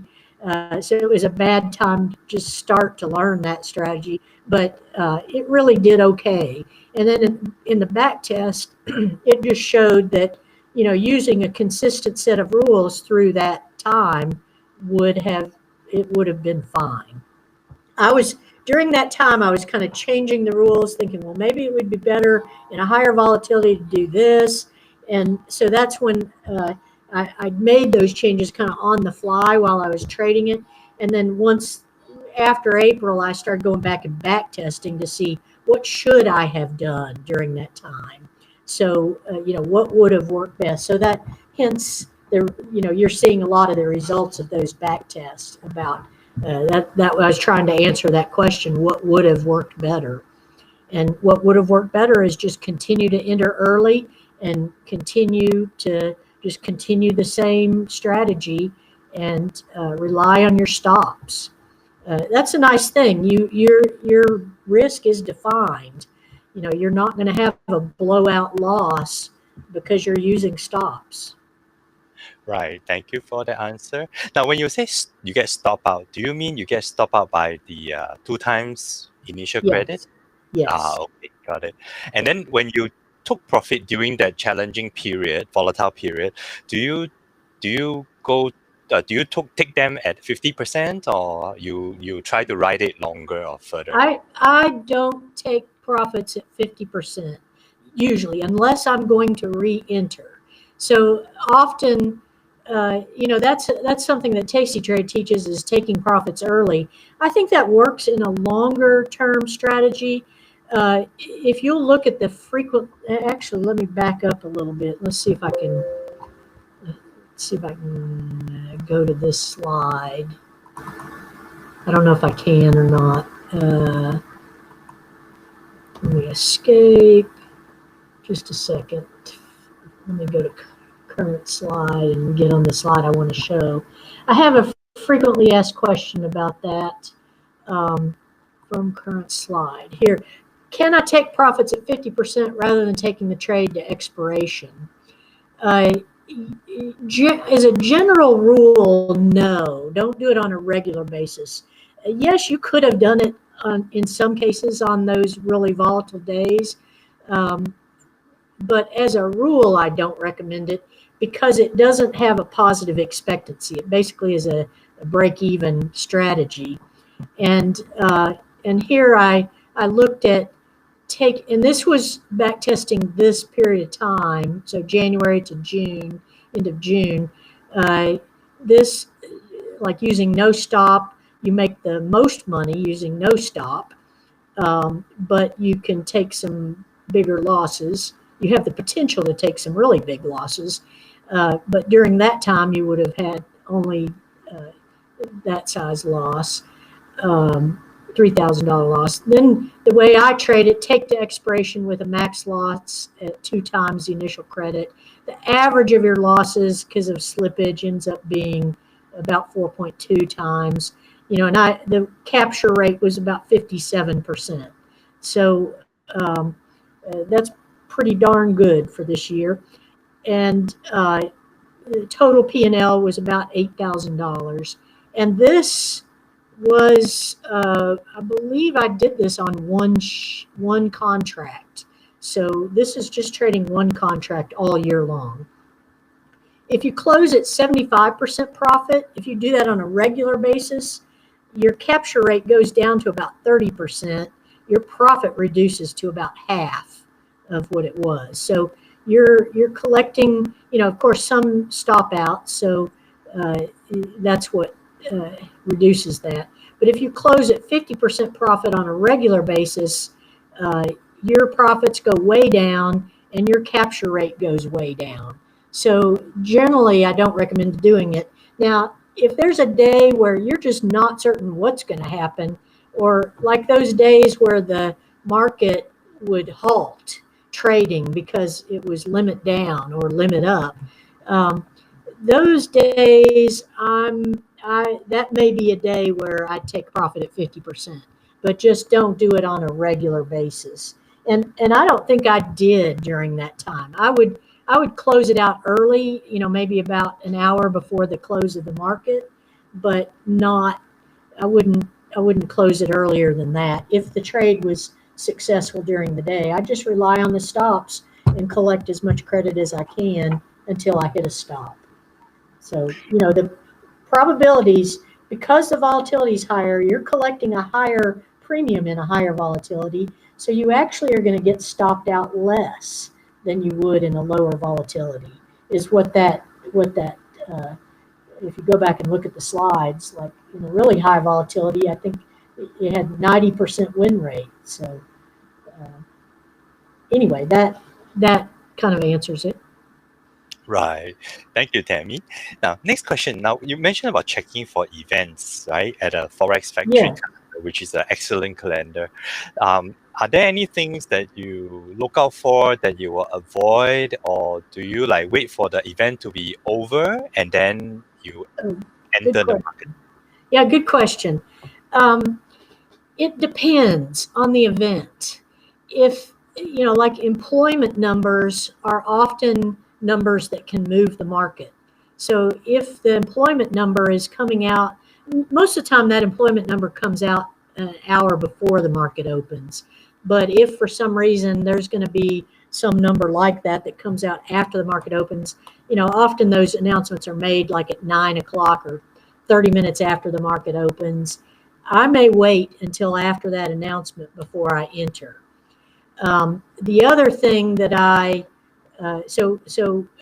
employment data and Fed announcements, like what's going to happen with interest rates, those are big market movers.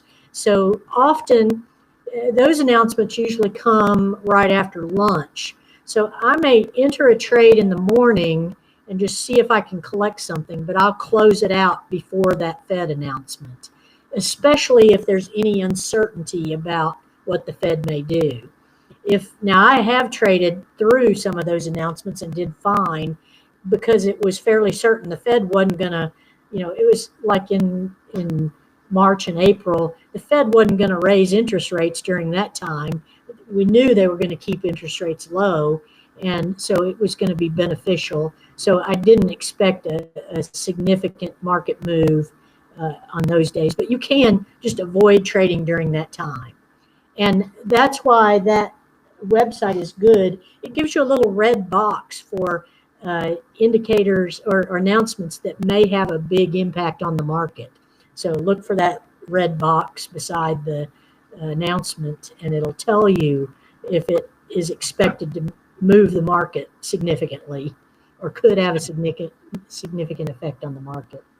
Right. Those red box are the high impact news. Yes. Yeah, and since you're logged onto that website, because some of our members here are Forex traders, we actually rely on that calendar quite a bit.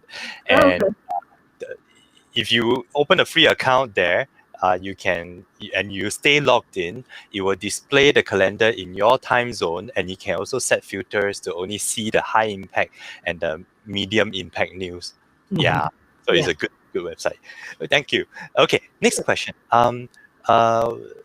Okay, if the Delta 5 give too low a premium, would you use that as a basis to use a higher delta for the sell leg?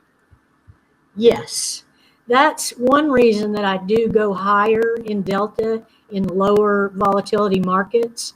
is because that Delta 5 premium, I may get 20 or 30 cents for it. Whereas if I go a little higher Delta, I can get, 80 cents or 90 cents. So absolutely. Yeah, if the Delta 5 is too low, just go a little bit higher and understand the risk you're taking with that, which is a little bit higher risk of stop out because of the probabilities of the options. But, sometimes it's just not worth taking a trade if the premium is too low. You're risking too much to take too low of a profit. So, yes, I would increase the delta if Delta 5 premium is too low. How low is too low? I would say 30 cents or lower at the open. I wouldn't even think about doing it. If I'm rolling a trade in the middle of the day, that might, and 30 cents is more than I have left in my current option, I might roll to a 30-cent option. But yeah, I'd say 30 cents is about my break-even line where I won't trade it. I'll just move up in delta and trade a little higher delta. Right. And when you mentioned 30 cents, you're just referring to the sell leg premium, right? Yes, just the sell side premium. Yeah, because that when you add the long option in, it's going to reduce that credit even more. So yeah, that's right. Yeah. Okay, and would there be a cutoff time that you will not enter the market or not re-enter the market anymore? Usually I won't re-enter after about 2 hours to close. I won't enter a new trade, but I'll enter a new trade or roll or whatever I need to do to recoup losses or continue my profits. I'll modify trades until about 2 hours before the close. But usually by then the premium starts getting so low. I usually let the premium guide me. If it's less than 30 cents, I just won't do a trade. And also later in the day, I will look to see how close am I with that delta to the money, because I want to stay. This also depends on volatility, but I usually want to stay as far away from the stock price as I can, and within what you can expect in a reasonable move that day. So some days it might not move 10 points, and some days it might move 30 points. So kind of take your cue from what the volatility is and try to stay as far away from the stock price as you can. Stay away from the stock price. Yeah. So you want your strike to be as far away from the stock as possible and still collect a good premium. Right. How near would you not want to get? Well, I definitely wouldn't sell something that's like 10 points away. That would be a no-no. Yeah. Sometimes in lower volatility, I might be 20 points away, and but lower volatility, you don't expect a bigger move than that. So that's why I say. But like in March and April, we were seeing 50 and 100-point moves in a day. So that's why it is greatly dependent on volatility. And, just look at what size moves have happened that day and the last couple of days and try to stay that far or farther away with your strike. Right. And early in one of your backtests, you mentioned that entering early in the day is better than entering later in the day. So, Yes. Which means that we have to kind of tell the direction or decide on where the market is heading, like in the first 10 to 15 minutes of the day, correct? That's correct. Okay. Yeah. If you're not sure at the open, if it's kind of bouncing around, it's okay to wait. I mean, it's better to wait than get stopped out on a bad trade. So that's fine. Right. And I also understand that you put on you may leg into an iron condor and hold both sides. Would there be days that you only take one side of the trade and not, leg into an iron condor? Yes, there could be days I just trade one side. Like if the market has been just well, like if it's like March, where it was going down fast, I was just doing the call side. I wasn't doing both sides. So yes, there are days I just take one side. And with the software I mentioned, I'm gonna start trading off of that software soon, and it indicates one side or the other. So if I'm using the software to tell me direction, um, it I may be taking one side more often than I have been in the past. I mean, most of the time now I'm taking, on average, most of my trades are both sides, and rarely am I just entering on one side only. But I think in the future, using this software that I'm mentioning, and it's called Pong, by the way, at least that's the name we're calling it so far, Pong, Pong. And P-O-N-G, Pong. Pong, yeah. And it will tell you one side or the other. So what I'm going to start doing is trying that side only, just using its signals. And then if it gives a signal that it's okay to enter the other side, then I'll enter an iron condor and enter the other side. Right. I think many of us here will be greatly interested in that Yeah. software. So we'll surely be in touch with you to find out more. Okay. Good, Yeah. good. Yes, definitely. Okay. Let me see. Okay. Let's go through.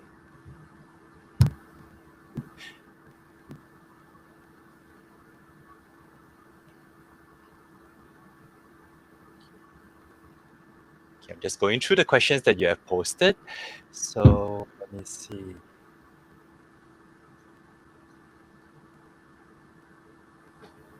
Gives me a chance to rest my voice. Yeah. Sandra was asking, when you get stopped out, will you close the long leg and open a new spread, or keep the long leg and sell a new short leg? I think Sandra, Tammy have shared that she will close the short leg, okay, and then she will try to establish the Delta 5 short leg again, keeping by utilizing the previous long leg. But if the width is too big, then she would open a new spread and close out the long leg, the earlier long leg. Am I correct? That's correct. If you can close it out, if it has any premium, any value left, I'd close it. Or occasionally, if let's say the market drops and you get stopped out of your puts and the market just keeps dropping, just hang on to that long. You can collect some good premium on it. So it can gain in value too and help you out. So there are really several options with that. When I get stopped out, I'm just stopped out on the short leg only, and that leaves me some alternatives for what I do next. Right. Keeping that long leg can be a bonus if it continue to go down, right? Absolutely, yeah. Yep, understand. Now, Michael is asking whether the current VIX levels is considered low volatility. I think it's kind of medium low. It's on the lower end of medium. I'll put it that way. I haven't seen what it is today. What is VIX today? Let's see. Oh, I haven't seen it too, but it's in the 20s. So since the March COVID crash, this 20 to 2023 plus minus 5 seems to be the new norm. Yeah. VIX is 2175 right now. Wow. That as VIX is going down, I think VIX is just volatility is just going to continue to get less and less as we pull out of this downturn, unless something else happens. And so I would consider this still kind of medium. Anything above 15 is kind of medium volatility. 15 to 35, I'll say, is a medium volatility. Low volatility is 15 or less, or 18 or less, something around there. So we're getting close to approaching a lower volatility. Right. Okay, thank you, Tammy. Sure. Next question comes from Chris. He or she says that thank you very much for your detailed sharing. Sure. And what do you do when you say you look at the ES volume prior to entry? I mean, are you looking at a 1 minute chart and then looking at the volume or something like that? Or what? Well, ES, I just turn on the volume on a chart on ES. You can't look at volume on SPX because it is not a traded thing. It is just an index. And so you can't, since it's not traded, it has no volume.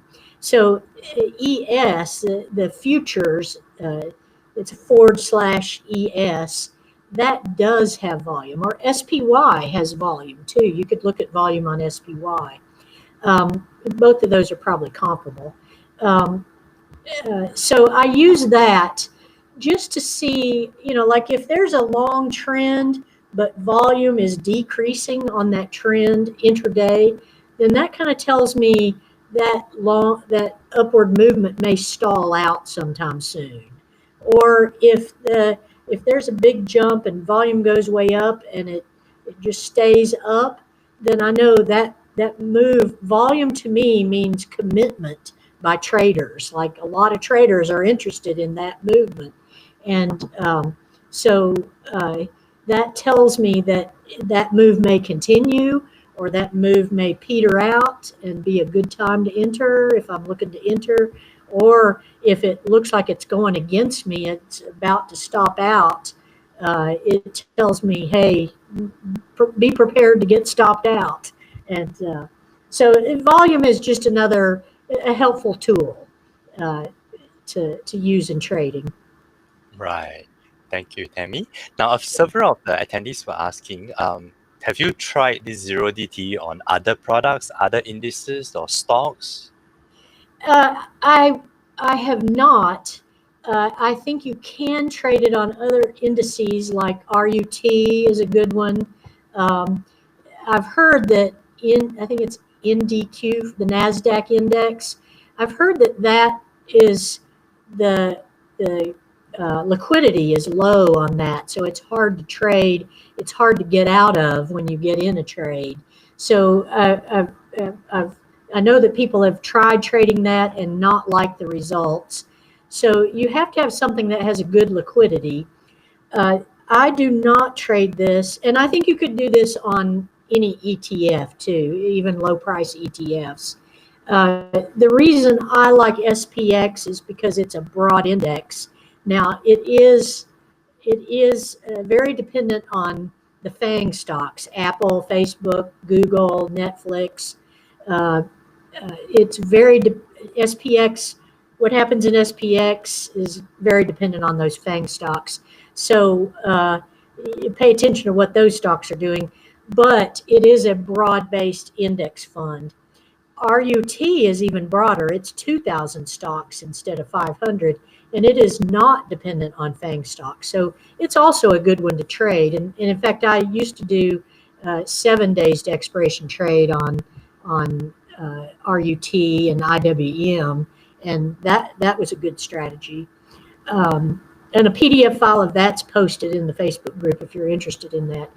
I personally would not trade this on stocks, because on a stock, anything could happen in the middle of the day. Some announcement could come out that you're not expecting, and some buyout opportunity, and there, it just could wreck your trade. I mean, you have stops, but I just think the unknowns in dealing with the stock, there's too many unknown catalysts that could affect a stock price. Whereas, there's catalysts like earnings or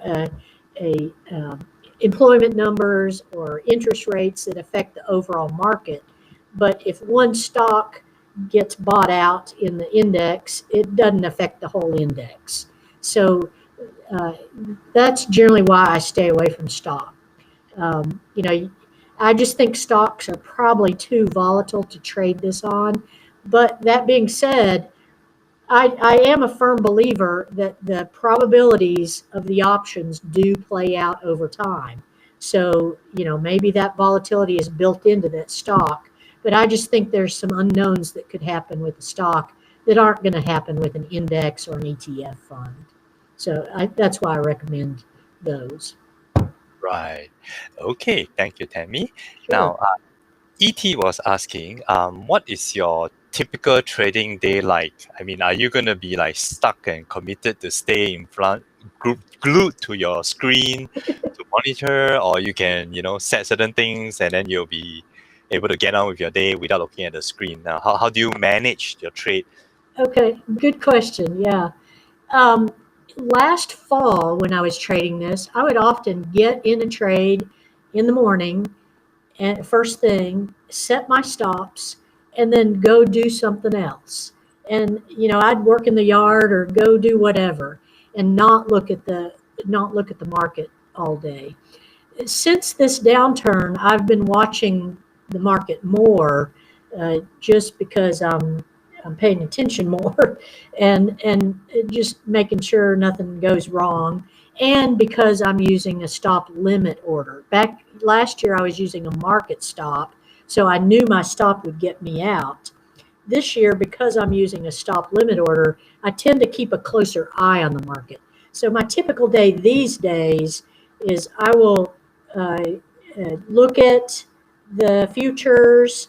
When I wake up, I'll look at the futures. I usually look at the Forex factory the night before just to see what's going to happen the next day, and then I know already. And then just kind of check out the news to see if anything's going on.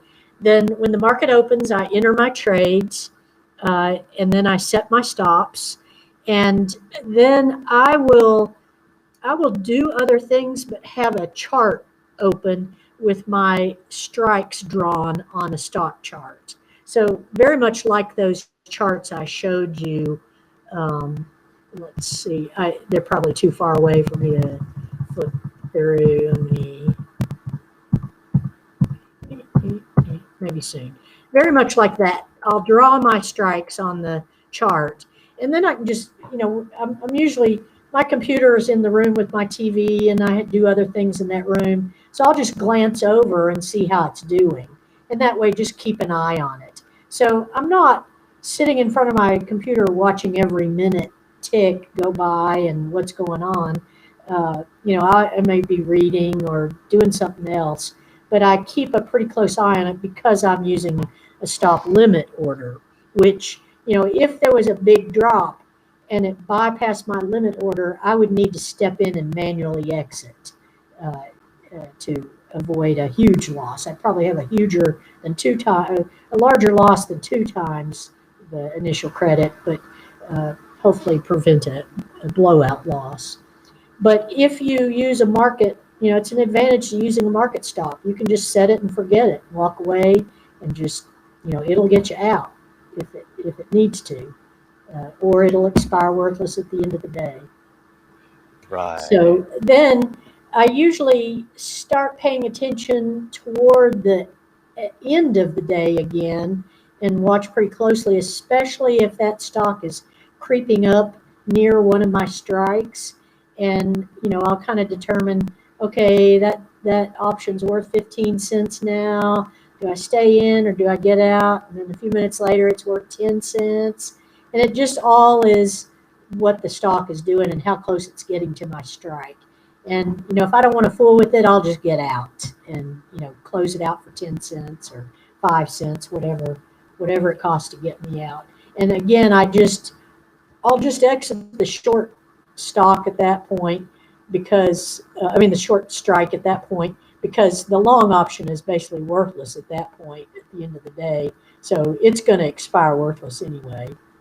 So just managing the short options. Right. And then I keep a log. So after I enter my trade, I'll enter that in my log. And then if I get stopped out or make some adjustments, I enter those in the log during the day. And then at the end of the day, just assess how I did during the day and, how things went on all my trades and kind of see how things went. That's a typical day. So Right. Okay, okay. And let me see. Trader 11 is asking, would you use the market maker move as an indication, or how far you will go, or expected move? Oh, expected move. Um, Yes, that's usually a good indicator, but often the expected move is based on a delta 16 move anyway. So that's how they calculate the expected move. So if you're selling delta 5 or 10, you're usually going to be outside that expected move. And so I don't often look at expected move because of that, because I know I'm outside of that with the deltas I'm selling. You'd probably only pay attention to that if you were starting to sell like Delta 15 or 20. You'd want to know what that, what the expected move is and how it could hurt you. Right, right. Okay, we are down to the last few questions, and it's Okay, just nice in terms of the time, maybe just about 5 minutes more. Is that okay, Tammy? okay, that'd be fine. Yeah. Okay, great. Yep. You can take another sip of water if you need. Now, Thank you. this question is on the choice of using SPX versus SPY, because one of the attendees was saying that JT was saying that aside from the tax advantage for SPX, SPY actually have much higher liquidity and also a much tighter spread.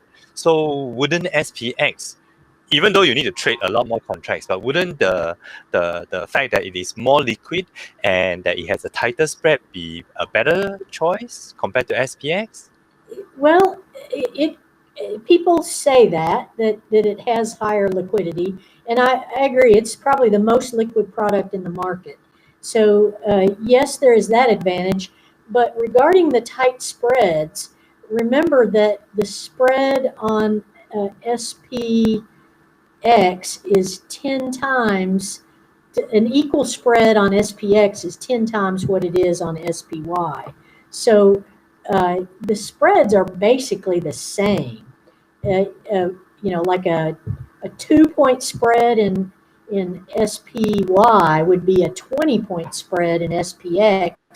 And I very rarely see a 20 point spread in SPX. Most of the spreads I see are about 10 point spread. So it, just always remember to divide by 10 if you're going from SPX to SPY, or multiply by 10 for the reverse. I haven't had trouble getting in or out of SPX trades, and I've traded a lot of contracts. I've traded up to, I think last year one time I traded 90 contracts. And most of the time I'm trading around 30 contracts, and I keep that pretty consistent these days.